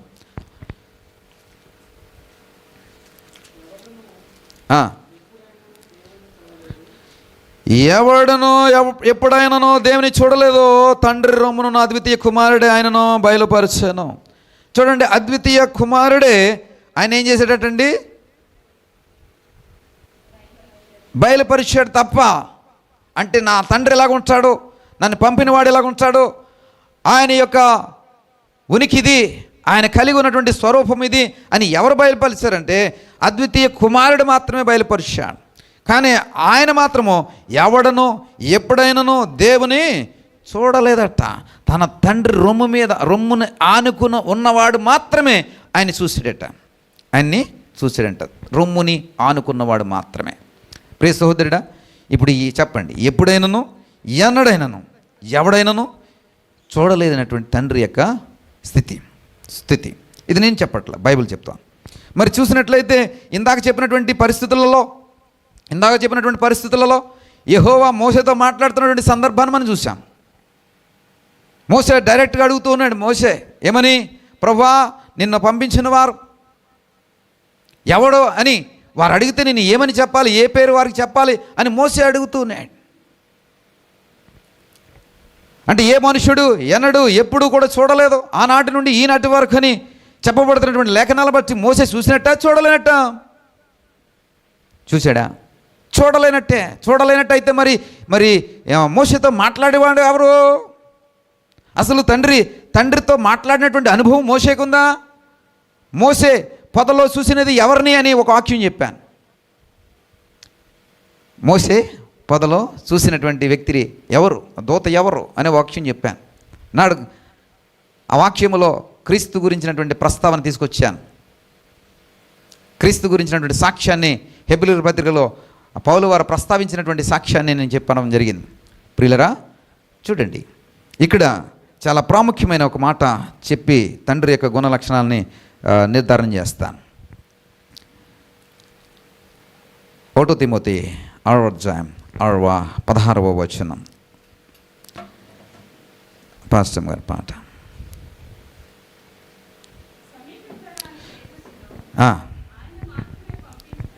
చదవండి, గట్టిగా చదవతాలి, అందరికీ వినబడాలి. మైక్ లేకపోతే పర్లేదు, అంత గట్టిగా చదవాలి. సమీపింపరాని తేజస్సులో ఆయన మాత్రమే వసించుచు అమరత్వం గలవాడై ఉన్నాడు. మనుషులలో ఎవడునో ఆయనను చూడలేదు, ఎవడునో నేరడు, చూడలేదు, నేరడు. ఆయనకు ఘనతయు శాశ్వతమైన ప్రభావమును కలిగి ఉండునుగాక. సమీపింపరాని తేజస్సులో ఆయన మాత్రమే వసించుచు. చూడండి, ఆయన నివసిస్తుంటాడు. తండ్రి ఎలా ఉంటాడంటండి? సమీపింపరాని తేజస్సులు, ఎవడు కూడా ఆ తేజస్సులోనికి వెళ్ళలేడు. ఆ తేజస్సు అంత తీవ్రమైనటువంటి తేజస్సుతో ఉంటారు. ఆయన మాత్రమే వసించుచు అంటే నివసించుచు, ఆయన మాత్రమే, ఇంక ఎవరు కూడా ఆ పక్కన ఈ పక్కన కూడా ఎవరు కూడా ఉండరు. Is the alone. ఆయన మాత్రమే సింగిల్గా ఉంటాడు. ఆయన మాత్రమే వసించడం అంటే నివసించడం. మూడవది, అమరత్వము గలవాడై ఉన్నాడు, అంటే ఎప్పటికీ మరణము లేనివాడై ఉన్నాడు. తండ్రి ఎలా ఉన్నాడండి? ఎప్పటికీ మరణము లేనివాడై ఉన్నాడు. చూద్దాం, మనుషులలో ఎవడునో ఆయనను మనుషుడని చెప్పుకునేవాడు. ఆదాము దగ్గర నుండి, ఆది ఆదాము నుండి కడపటి ఆదాము వరకు. కడపటి ఆదాము ఎవరు? యేసుక్రీస్తువా. కడపటి ఆదాము వరకు అంటే కడపటి ఆదాము తీసేయండి, వరకు ఎవరు కూడా ఆయన్ని చూడలేదు. హలో. కాబట్టి తండ్రి యొక్క గుణ లక్షణాలు చూస్తే కనుక ఇట్టి విధంగా ఎవడన్నా ప్రయత్నం చేస్తే, అయ్యో తండ్రి ఎలా ఉంటాడో అని చూసే ప్రయత్నం చేస్తే వాడు చూడగలడటండి? చూడలేడట. నేరుడు. నువ్వు 40 దినాలు కాదు, 40 సంవత్సరాలు ఉపవాస ప్రార్థన చేయి, నువ్వు చూడలేవు. 40 సంవత్సరాలు కాదు, ఇంకా 70 సంవత్సరాలు ఉపవాసం ఉంటానంటావా? అసలు నీ వల్ల కాదు అది.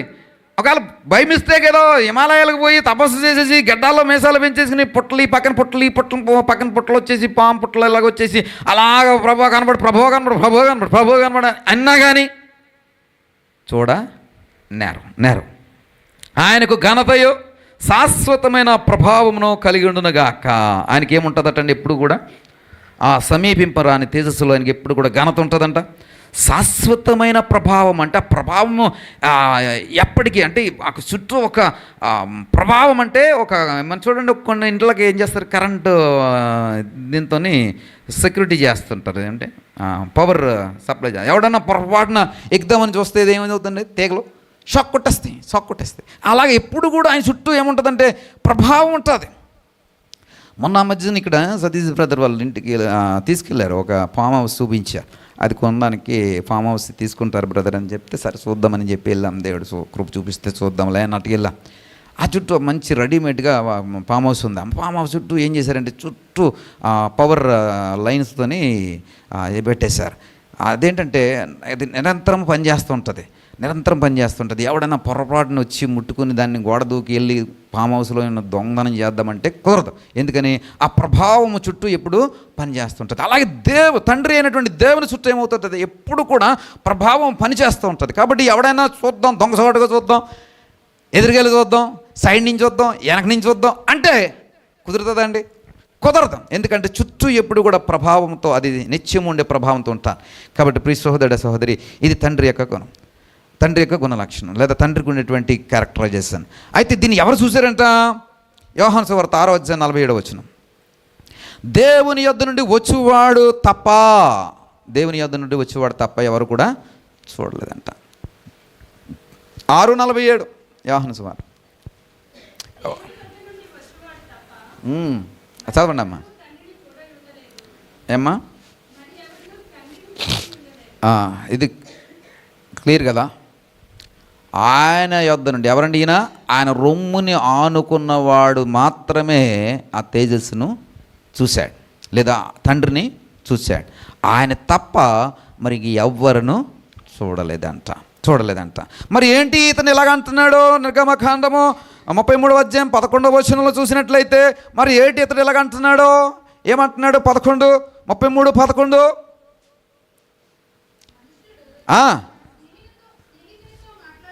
మనుషుడంట తన స్నేహితుడితో మాట్లాడినట్లంట యెహోవా అంట మోసేతో ఏం చేస్తున్నాడంటండి? ముఖాముఖిగా మాట్లాడాడంట. చదవండి. తర్వాత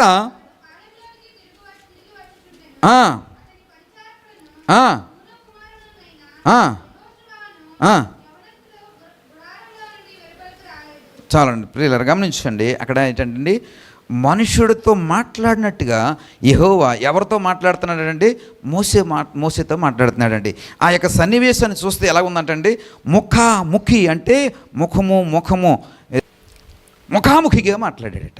మరి దేవుని యొక్క ముఖము కానీ ఆయన స్వరూపము కానీ ఏ నరుడు కానీ ఏ కాలమందు కానీ ఎవడును ఎన్నడును చూడలేదని అప్పుడు ఈ ముఖాముఖి ఆ సన్నివేశానికి మోసేకి ఎలాగా, ఏ మనుషుడు చూడలేనన్నప్పుడు మోసే ఎలా చూడగలిగాడు?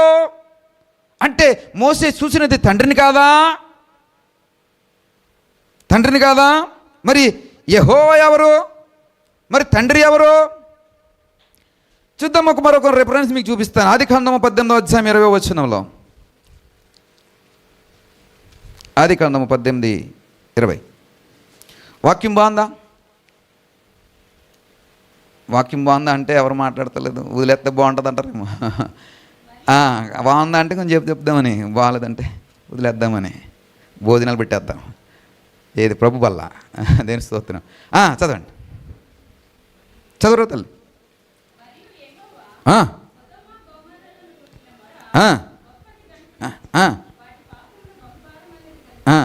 ఇప్పుడు చదువు, అది ఇంపార్టెంట్. నేను దిగిపోయి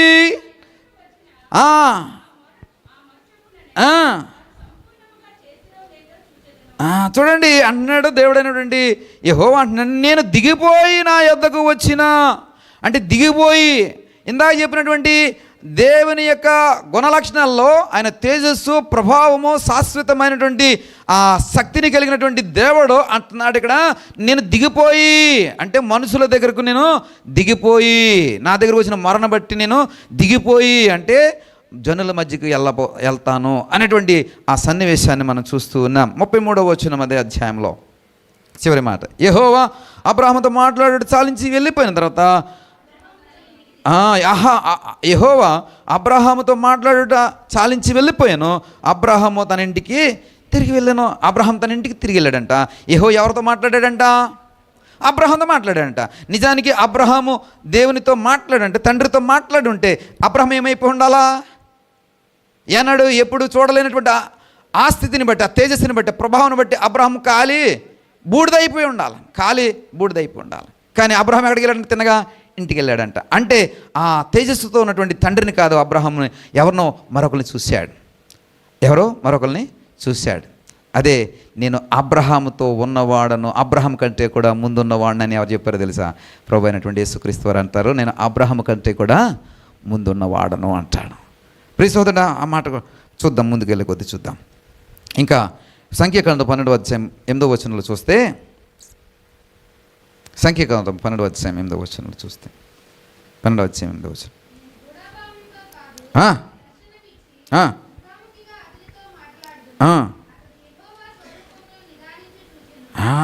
చూడండి, యెహోవా స్వరూపమును నిదానించి చూశాడంటే. చూడండి, సంఖ్యాకాండంలో అంటున్నాడు, నేను గోడాభావములతో కాదు ఏం చేస్తానంటండి, దర్శనమిస్తాను.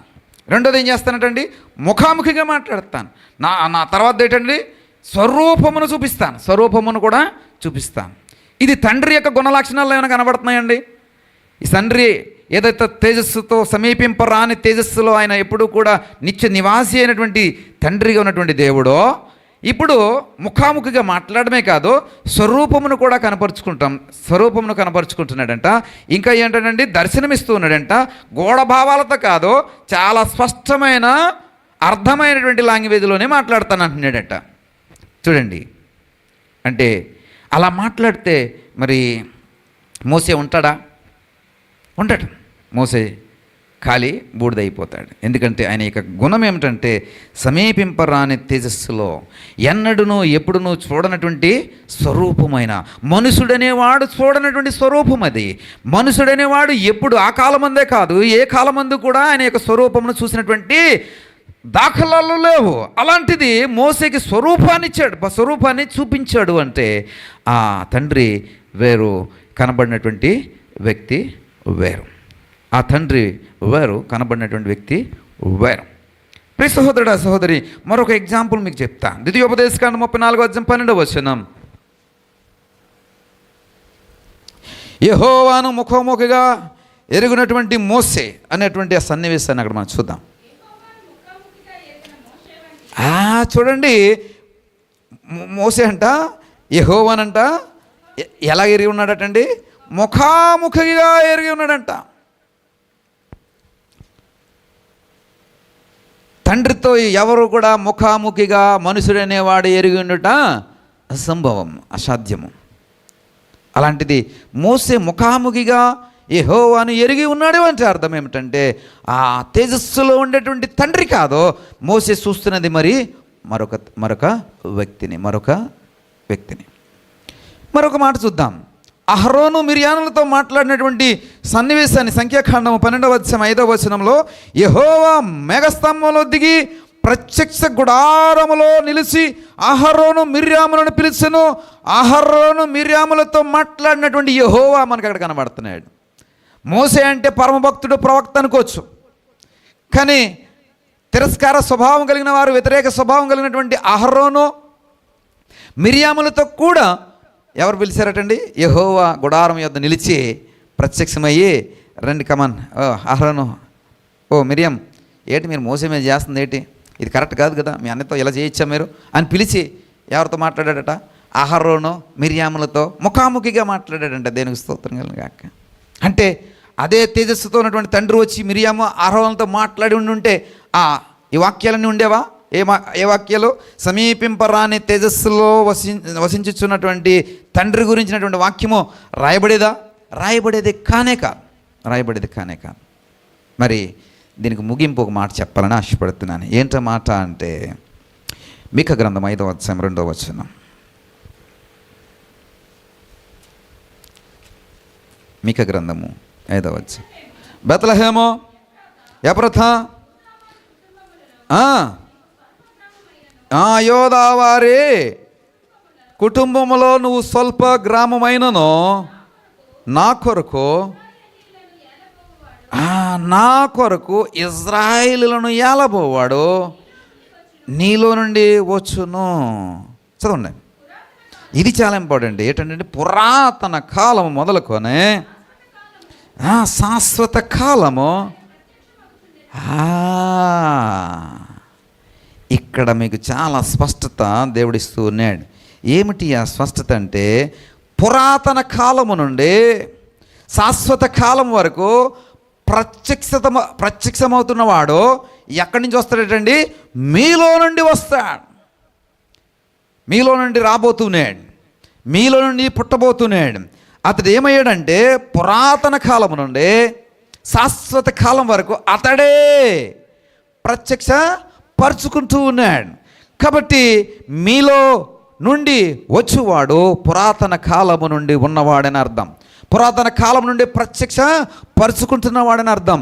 మీలో ఉన్నవాడు లేదా మీలో నుంచి వచ్చేవాడు పురాతన కాలము నుండి ఆయా కాలాల్లో సందర్భాలను బట్టి అతడు ఏం చేస్తున్నాడంటే ప్రత్యక్షపరుచుకుంటూ ఉన్నాడు. కాబట్టి ప్రియ సహోదరుడా, ఎవరండి?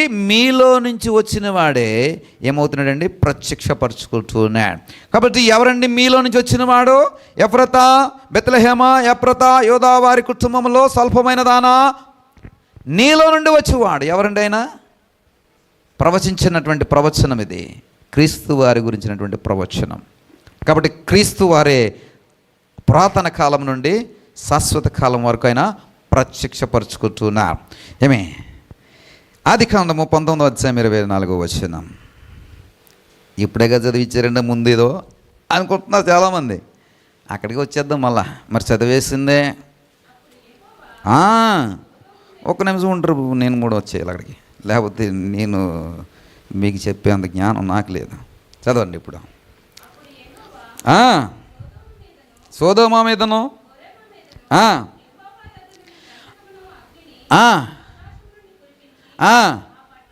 చాలండి, కురిపించి దగ్గర ఆపేయండి. ఏం కురిపించి? అగ్నిగంధం కురిపించి. ఆ అగ్నిగంధాలు పక్కన పెట్టేయండి. ఇక్కడ మీకు ఈ వాక్యంలో మీకు ఏమైనా తేడా కనిపిస్తుందా? మాస్టర్ గారు రెఫరెన్స్లు చూడకుండా చెప్తారు. దేని స్తోత్రం, అంత జ్ఞానం దేవుడు ఇచ్చాడు మాస్టర్ గారికి. అలాంటి జ్ఞానవంతులు పండితులు మన సంఘంలో ఉండుట మన సంఘానికి దీవెనకరం. దేవుని స్తోత్రం కలుగును గాక. అలాగని మీ పాండిత్యాన్ని నేనేం ప్రశ్నించట్లేదు ఇప్పుడు, కానీ చదివినటువంటి బిడ్డలందరూ చదివారు కదా. ఇప్పుడు ఇందులో ఏదైనా ఒక వ్యత్యాసం లేదా మీకు ఏదైనా డౌట్ అనిపించింది, మీకు ఏదన్నా ఇదేదో కొంచెం తేడాగా అనిపించిందా? చెప్పండి. యెహోవా అనేటువంటి ఆ 2 పేర్లు అక్కడ మనకు కనబడుతున్నాయి. దేని స్తోత్రం కలుగును గాక. ఏంటండి యెహోవా? చదువుదామా మళ్ళా. యెహోవా యొద్ద నుండి అగ్నిగంధకమును, అప్పుడు యెహోవా సొదొమ మీదనో గొమొర్రా మీదనో యెహోవా యొద్ద నుండి యెహోవా కురిపించాడంట. ఎవరి దగ్గర నుంచి కురిపించాడంట? యెహోవా యొద్ద నుండి కురిపించాడంట. అంటే ఈ కురిపించిన వాడు ఎవరు? యెహోవాయే. ఎక్కడి నుంచి కురిపించాడో ఆయన కూడా యెహోవాయే. That is very clear, very clear. అంటే ఇక్కడ ఇద్దరు యెహోవాలు ఉన్నారు. ఈ యెహోవా సొదొమ గొమొర్రా మీద, అంటే అబ్రహాముతో మాట్లాడినటువంటి యెహోవా ఆ యెహోవా కాదు. నేను దిగిపోయి సొదొమ గొమొర్రాలో ఉన్నవారు ఏమి చేస్తున్నారో చూసేదనని దిగి వచ్చినటువంటి యెహోవా ఆ యెహోవా కాదు. ప్రియ సహోదరుడా, సహోదరి, ఇంకొక ఎక్స్ప్లెనేషన్. ఏదో మీకు ఏదో అలా కలిసి వచ్చేసిందని అనుకుంటారు మీరు. ఇంకొక ఎక్స్ప్లెయిన్ చెప్తా. యెషయా గ్రంథం 13:13.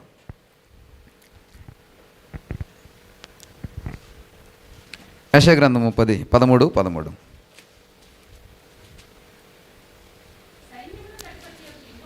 సైన్యములకు అధిపతి యెహోవా, సైన్యములకు అధిపతి యెహోవా ఉగ్రతకును ఆయన కోపాగ్ని దినమునకును. ఇలాగ ఎడదీసేయకండి అమ్మా. ఇది అసలే కాంప్లికేటెడ్ వాక్యం అంటే మళ్ళీ మీరు ఎడదీసి సాగదీసి సుత్తేసి కొట్టి సవర్ణ దీర్ఘసంధి గుణసంధి అని చెప్తే మాకు ఎట్ట అవుతుంది? రండి. సైన్యములకు అధిపతి యెహోవా ఉగ్రతకును ఆయన కోపాగ్ని దినమునకును ఆకాశము వణుకున్నట్లును భూమి తన స్థానము తప్పునట్లు ఏంటండి నేను చేసేదను. ఇక్కడ చూడండి, యెహోవా దినం అనేది ఒకటి రాబోతోంది, యెహోవా ఉగ్రత అనేది ఒకటి రాబోతోంది. ఆకాశం వణికేటట్లుగా ఆ భూమి తన స్థానం తప్పేటట్లుగా నేను చేసేదను. ఇక్కడ యెహోవా ఉగ్రత దినము అంటే ఆ రోజు ఒకటి రాబోతోంది. ఆ రోజు నేను చేస్తాను ఇదంతా. అంటే ఆ దినము యెహోవా పేరు పెట్టబడినటువంటి దినం ఒక రోజు ఉంది. అంటే ఆ దినము ఆ పేరు పెట్టబడినటువంటి యెహోవా ఒకడు ఉన్నాడు, చేసేటటువంటి వాడు మరొకడు ఉన్నాడు. ఇది ఎవరు ప్రవచిస్తున్నారంటే యెషయా ప్రవచిస్తున్నాడు. అంటే యెషయా నేను చేసేదని యెషయా చేయడు, దీన్ని యెషయా ప్రవచిస్తాడంతే. నేను చేసేదని ఎవరు చెప్తున్నాడంటే దేవుడైనటువంటి యెహోవా చెప్తున్నాడని యెషయా చెప్తున్నాడు. ఏ దేవుడైన యెహోవా? దిగువచ్చిన యెహోవా. దిగువచ్చిన యెహోవా. ఏ యెహోవా? ముఖాముఖిగా మాట్లాడినటువంటి యెహోవా. ఎవరు యెహోవా? పురాతన కాలం నుండి శాశ్వత కాలం వరకు ప్రత్యక్షపరుచుకుంటున్నటువంటి యెహోవా. ఎవరు ఈ యెహోవా? ప్రియ సహోదరుడా, ఎవరు ఈ యెహోవా? 1 కొరింథీ 10వ అధ్యాయం 1 నుండి 4వ వచనం వరకు చూసినట్లయితే, సహోదరులారా, చూడండి అమ్మా, ఈ ముసుగు తీసివేయబడే రోజు వచ్చింది, సమయం వచ్చింది, గడియ వచ్చింది, నిమిషం వచ్చింది. ఇక ఇది ఇలా సాగతీస్తా కూర్చుంటే వాక్యము ఇక అప్పటికి సస్పెన్స్లో పెట్టి చెప్పేస్తున్నాడని చెప్పి ఇప్పటికీ చాలామంది నూరాలు వచ్చేసి కునిపాట్లు పడిపోతూ ఎప్పుడు అవగొడతాడని చెప్పి చూస్తున్నారు కదా. ఇక మీకు చెప్పకుండా ఉండడం అనేది మంచిది కాదు కాబట్టి చెప్పేస్తాను. ఏంటది? అదేదనగా వారందరూ సముద్రంలో నడిచిపోయారట. అందరూ మోసేను బట్టి మేఘములలోను సముద్రముల యందును బాప్తిసం పొందారు.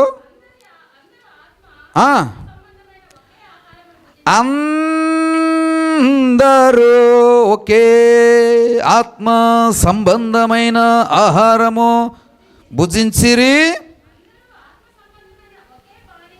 అందరూ ఒకే పానీయము తాగారు. చదవాలా? ఏలయనగా తమ్మును వెంబడించిన ఆత్మ సంబంధమైన బండలోని దేవా తాగారంట. ఒక్క నిమిషం కూడా ఆపుతాం. ఇలా అందరూ కూడా ఒకటే తిన్నారట, ఒకటే తాగారంట. ఆత్మ సంబంధమైన స్థితినే అందరూ ఒకే రీతిలో కలిగి ఉన్నారట. ప్రియ సహోదరుడా, సహోదరి, అది ఎక్కడి నుంచి వచ్చిందంటండి? బండ నుంచే వచ్చిందంట. ఆ బండే క్రీస్తు. ఎక్కడ క్రీస్తు అనేటువంటి నామము కలిగినటువంటి రక్షకుడు? ఎక్కడ మోసే కాలము? ఒకసారి ఆలోచన చేయండి. ఎక్కడ మోసే కాలము? మోసేకి క్రీస్తు అనే పేరు తెలుసా? తెలియనే తెలియదు. ఎందుకని? క్రీస్తునని బయలుపరుచుకున్నటువంటి కాలము మోసే కాలము కాదు. ఏ కాలం అండి అది? నూతన నిబంధన తయారు చేయబడినటువంటి, మన కోసం నూతన నిబంధన తయారు చేయబడినటువంటి ఈ కాలంలోనే ఆయన క్రీస్తు అని మన కొరకు బయలుపరుచుకున్నాడు. క్రీస్తు అని ఏ కాలంలో అండి? నూతన నిబంధన తయారు చేయబడిన ఈ కాలంలోనే ఆయన క్రీస్తుగా బయలుపరుచుకున్నాడు. కానీ మోసే కాలములో ఆయన క్రీస్తుగా బయలుపరుచుకోలేదు. కానీ పౌలు వారు ఈ విషయము మీకు తెలియకపోవడం అనేది బాబు మూర్ఖత్వం రా, మీకు ముసుగురానాయనే, మీకు ఏ పాస్టర్ చెప్పలేదురా, ఏ బోధకుడు చెప్పలేదురా, ఇక నేను చెప్పే ప్రయత్నం చేస్తున్నాను, జాగ్రత్తగా వినంటారా ఒళ్ళు దగ్గరెట్టుకుని. ఏంటి అంటే, ఆనాడు ఏదైతే తిన్నారో, ఆనాడు ఏదైతే తాగారో, ఆనాడు ఏదైతే ఆత్మ సహవాసమని కలిగి ఉన్నారో, ఆనాడు ఏదైతే బండలో నుంచి వారు సమృద్ధిని కలిగి సమృద్ధికరమైనటువంటి స్థితిలో వారు పోషింపబడ్డారో, ఆ స్థితి అంతా కూడా క్రీస్తు అనేటువంటి బండ నుంచి. అంటే నాడు క్రీస్తే వారికి ఏమై ఉన్నాడండి? బండై ఉన్నాడు. ఆనాడు యెహోవాయే ఏమై ఉన్నాడండి? ఏమైనాడు చెప్పాలా? క్రీస్తే అన్నాడు. దానికి ఇంకొక మాట చెప్తాను. 11 ఎబ్రిల్ రాసిన పత్రిక 24వ వచనం. 11 ఎబ్రిల్ రాసిన పత్రిక చదవండి అమ్మ.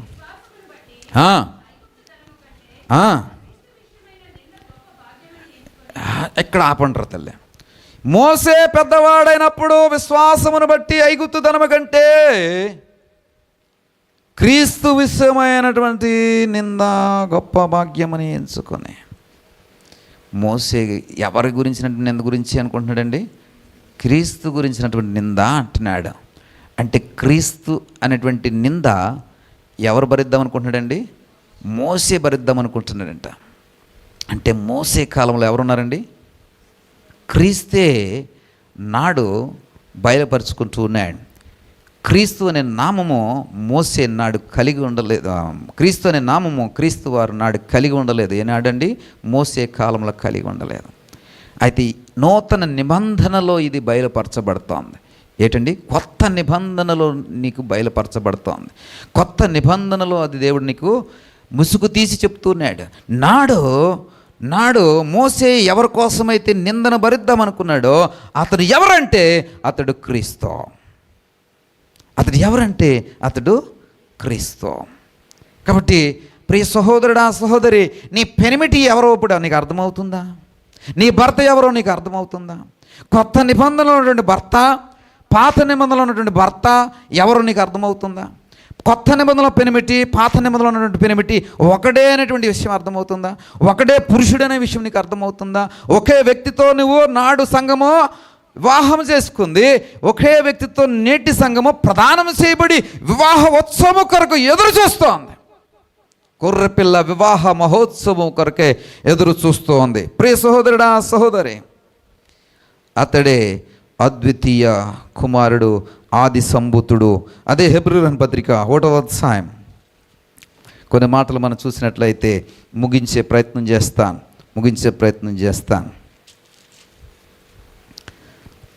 4వ వచనం నుండి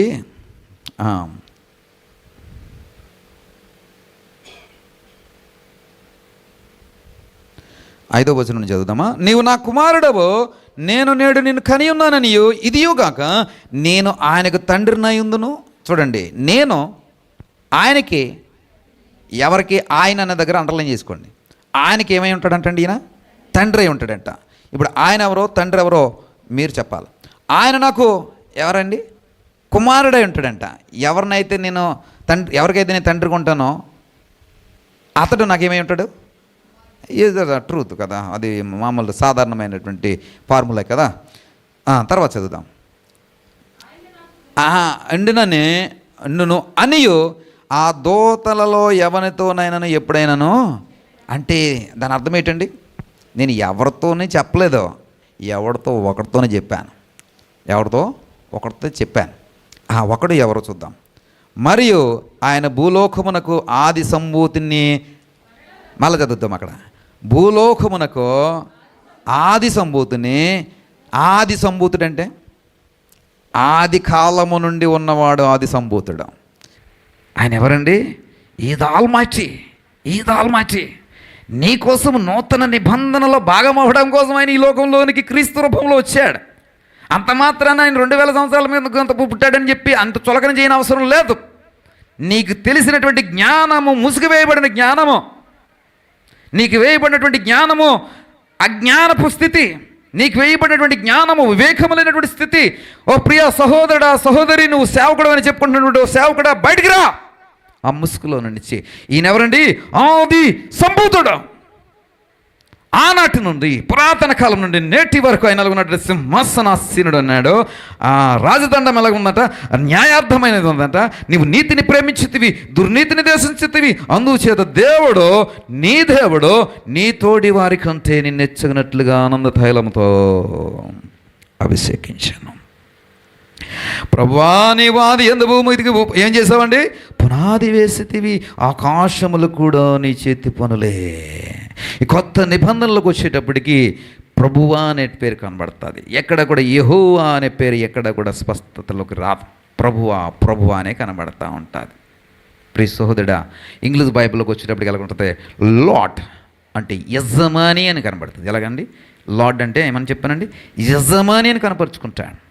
తెలుగు బైబిల్లోకి వచ్చేటప్పటికి ప్రభువా అని కనపరుచుకుంటాడు. ప్రియ సహోదరుడా, సహోదరి, ఈ ఆది యందు ఏం చేశాడటండి? భూమికి పునాది వేసాడట. ఎవరండి ఇతడు? సామెతల గ్రంథం 8:32 అంటాడు, నేను భూమికి పునాదులు వేసినప్పుడు ప్రధాన శిల్పిగా నేను అక్కడే వండితిని అంటాడు. ఎవరండి శిల్పకారుడు? భూమికి పునాది వేసిన వాడు. ఈ భూమికి పునాది వేసిన వారి గురించి కీర్తనకారుడు అంటాడు 102వ కీర్తన 25వ వచనములో ఇదే మాట ఎగ్జాక్ట్గా దావీదు రాస్తాడు. కీర్తన చదవండి అమ్మ.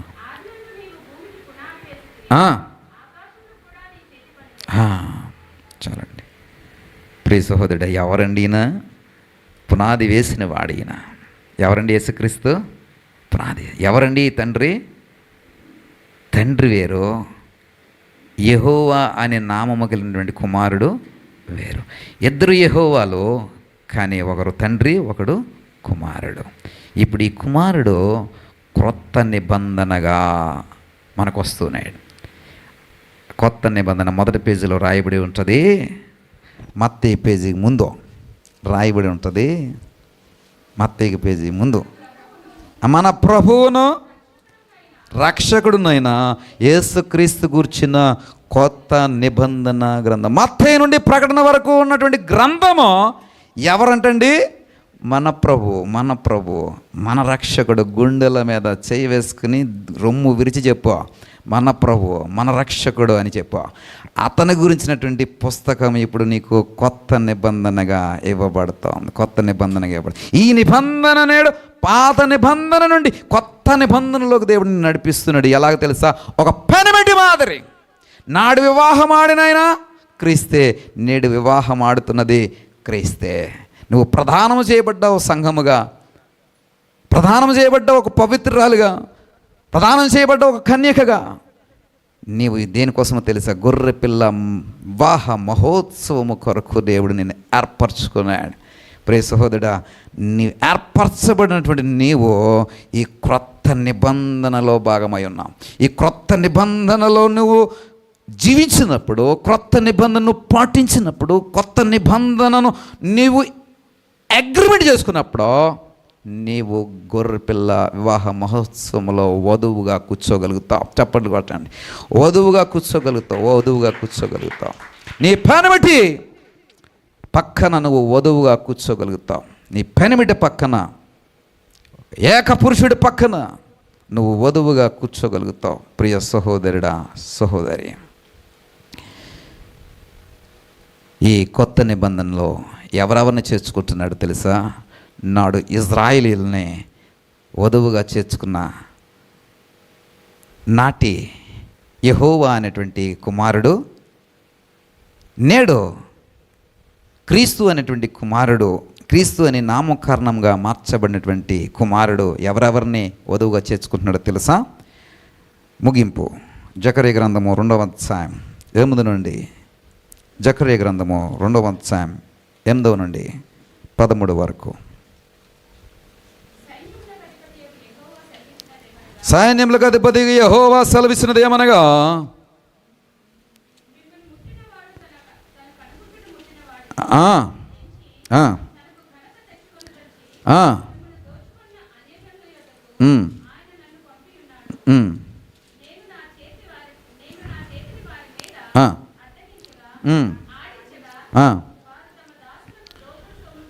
చూడండి, సైన్యములకు అధిపతికి యెహోవా సెలవిచ్చినదేమనగా, మిమ్మును ముట్టినవాడు తన గనుగులను ముట్టినవాడనే ఎంచి తనకు ఘనత తెచ్చుకొనదలచి మిమ్మును కొనిన అన్యజనుల యొద్దకు ఆయన నన్ను పంపియున్నాడు. అక్కడ చూసినట్లయితే యెహోవా, సైన్యములకు అధిపతి యెహోవా కనబడుతున్నాడు. ఆయన నన్ను పంపియున్నాడనే మాట కనబడుతుంది. ఈ నన్ను అన్నవాడు జకర్యా కాదు. నన్ను అన్నవాడంటే క్రీస్తు గురించి చెప్పబడుతున్నటువంటి ప్రవచనం. పైన పంపించినవాడు సైన్యములకు అధిపతి యెహోవా, పంపించబడుతున్నవాడు ఎవరంటే క్రీస్తు అనేటువంటి యెహోవా. చూడండి, ఇంకా కొంచెం ముందుకు వెళ్తే కనుక ఈ వచనాలన్నీ చదువుకోండి. ఇంటికి వెళ్ళిన తర్వాత నేను ముగింపిచ్చేస్తాను. ఈ 2వ అధ్యాయం అంతా కూడా చాలా బాగుంటుంది, చదువుకోండి. 11వ వచనం. ఆ దినమున అన్యజనుల అనేకులు యెహోవాను హత్తుకుని నాకు జనులగుద్దరు, నేను మీ మధ్య నివాసము చేతును, అప్పుడు యెహోవా నన్ను మీ వద్దకు పంపి ఉన్నాడని మీరు చూడండి. మళ్ళీ చదువుదాం. బాగుంటుంది కదా, చాలా బాగుంది కదా, లైన్ చాలా బాగుంది కదా. ఏ వదిలేరా వసూదు అనుకున్న వాళ్ళ దేవుని స్తోత్రం, కానీ ఫాలో అవుతున్న వారిని బట్టి దేవునికి మహిమ కలుగును గాక. హల్లెలూయా. ఆ దినమున అన్యజనుల అనేకులు యెహోవాను హత్తుకొని నాకు జనులగుదురు. యెహోవా నాకు 2 కనబడుతున్నాయి. చూద్దాం. నేను మీ మధ్య నివాసము చేతును. ఆ తండ్రి ఎక్కడైనా నివాసం చేస్తాడండి? చేయడు. అంటే నివాసం చేసేటటువంటి వారు వేరు. ఆ యెహోవా నివాసం చేసే యెహోవా. 2వది, అప్పుడు యెహోవా నన్ను మీ యొద్దకు పంపి ఉన్నాడని. ఎవరండి? ఆ యెహోవా నన్ను మీ యొద్దకు పంపి ఉన్నాడని. అంటే ఆ యెహోవా ఈ యెహోవాను మీ యొద్దకండి. మీ యొద్ద అంటే మన దగ్గరికి. ఎవరండి వీరు? మన యొద్ద అంటే వీరు అన్యజనులు. అన్యజనులు అంటే ఎవరో తెలుసా? మనమే. మనందరం కూడా ఒకప్పుడు అన్యజనులమే. పొట్టి జక్కీతో అంటాడు, ఈయన కూడా అబ్రహాము యొక్క సంతానమే అంటాడు. ఆ సంతానంలో చేర్చబడడానికి ముందు జక్కయ్య ఎవరండి? అన్యుడు. క్రీస్తులో చేర్చబడడానికి ముందు మనం ఎవరమంటే అన్యులం. చెల్లా చెదరైపోయి దేశానికి పుట్టుకొకడు, గట్టుకొకడు, ఊరికొకడు అన్నట్టుగా చెల్లా చెదరైపోయినటువంటి అన్యజనులం. ఇప్పుడు దేవుడు తండ్రి అయిన యెహోవా ఈయనని పంపిస్తున్నాడు. ఎక్కడికంటే చెల్లా చెదరైపోయినటువంటి మనందరి దగ్గరికి పంపించబడినటువంటి ఆయన మన మధ్యన ఏం చేస్తాడండి? నివాసం చేస్తాడంట. మనతో ఆయన ఉంటాడంట. దేవుని స్తోత్రం కలుగును గాక. హల్లెలూయా. నివాసం చేస్తాడంట. చదవండి ఆ మాట మీద.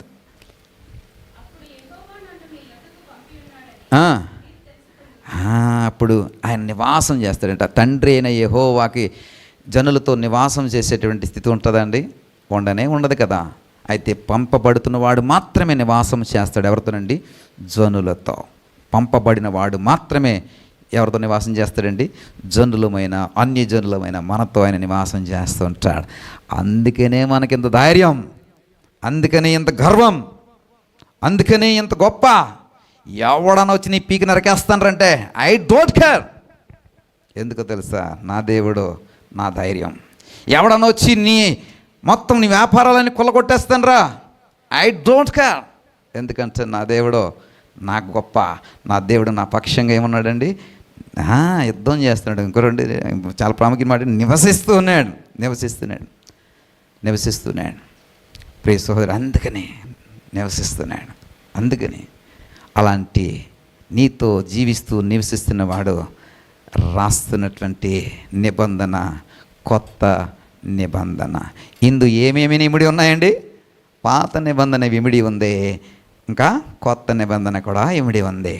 కొత్త నిబంధన ఇప్పుడు ప్రారంభించబడింది. ఇప్పుడు వరకు ఏమైందండి? నిబంధన రూపు మారుతూ వచ్చింది. రూపు మారినటువంటి నిబంధన నీ కొరకు ఇవ్వబడుతుంది. ఇది మన ప్రభువును మన రక్షకుడైన యేసుక్రీస్తు వారి గురించినటువంటి గ్రంథము. ఇప్పుడు నాడు పెళ్లి చేసుకున్న పెనిమిటి నేడును నీకు పెనిమిటిగా ఉన్నాడు. నాడు ఏ పురుషుడైతే సంఘముతో వివాహము చేసుకునే పెనిమిటిగా నిబంధన చేసుకున్నాడు, అదే పెనిమిటి నిన్ను వివాహము చేసుకోవడానికి క్రొత్త నిబంధన తీసుకొచ్చాడు. ఈ క్రొత్త నిబంధనలో నువ్వు ఉంటే నీవే వధువువు, నీవే గొర్రెపిల్ల మహోత్సవంలో వధువుగా పిలువబడతావు. నీ పురుషుని పక్కన నీవు వధువుగా కూర్చోగలుగుతావు. అట్టి కృప నాకు ఇవ్వు నాయనా అని చిన్న ప్రార్థన చేసుకుందాం. దయగల తండ్రి, కృప కలిగిన దేవా, మాకు ఇచ్చినటువంటి ఈ గంభీరమైన మర్మ గర్భమైనటువంటి వాక్య పరిచరికరికి వందనాలు బాబు. మా ముసుగులు మీరు తొలగించున్నందుకు స్తోత్రాలు. ఇక ఇది మీకు తెలియకపోవచ్చు, నాకు ఇష్టం లేదు, ఇదిగో నేను తెలియజేస్తున్నానని పౌలు వారు ఇదిగో నేను భవిష్యత్తు కాలపు సంఘాలకు హెచ్చరికగా ఆ ముసుగుని తీసేసేటువంటి ఒక బృహత్కరమైన కార్యాన్ని మనకు శ్రీకారము చుట్టినటువంటి భక్తుడిగా పౌలు వారు కనబడుతున్నారు. నేటి సంఘములకు ఇది తెలియక ఇంకను ఆ ముసుగులోనే బ్రతుకుతూ, మోసే ఏదైతే ముసుగు వేసుకున్నాడో ఆ ముసుగులోనే ఇంకా కొనసాగుతూ, నాడు ఉన్నటువంటి పెనిమిటి ఎవరు, నేడు ఉన్న పెనిమిటి ఎవరో గుర్తించలేనటువంటి అపవిత్రమైన అపరిశుద్ధమైన స్థితిలో ఇదిగోనైనా వివాహ మహోత్సవమునకు సిద్ధపడుతూ ఉన్నారు. నీవు కేవలము పవిత్రురాలైన కన్యకగా పిలువబడిన వధువు సంఘమును మాత్రమే వివాహ ఉత్సవములో వధువుగా కూర్చోపెట్టుకుంటావనే సంగతి గ్రహించలేనటువంటి అవివేకపు జనులకు నీ కన్నులు తెరిపించి నీవు ఆది సంభూతుడవు, నాటి నుండి నేటి వరకు ఉన్నవాడవు, మా మధ్యన నివసిస్తున్నటువంటి కుమారుడవు నీవే అని అయ్యా ఎవరైతే నీకోసం ఆసక్తి కలిగి ఉన్నారో వారికి బయలుపరచు నాయన. ఇదిగోనైనా నిన్ను గంభీరమైనటువంటి ఉన్నతమైన మహోన్నతమైన స్థితిలో ఒక సేవకుడిగా నీ సంఘానికి చూపించాలని చాలా ప్రయాసపడ్డాను బాబు. క్రీస్తు అంటే కేవలం 2 సంవత్సరాల క్రితం వచ్చిన వాడు కాదు. You are the Almighty. You are the Almighty.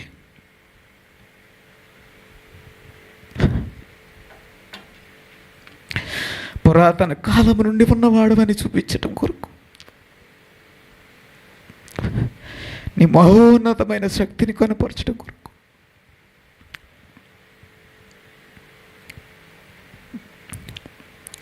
నీ సేవకుడుగా ప్రయాసపడుతున్నాం. నీ సంఘము గ్రహించగలిగే జ్ఞానమో వివేచన నీ సంఘానికి అనుగ్రహించండి. నాటి యెహోవాయే నేటి క్రీస్తు, నేటి క్రీస్తే నాటి యెహోవా.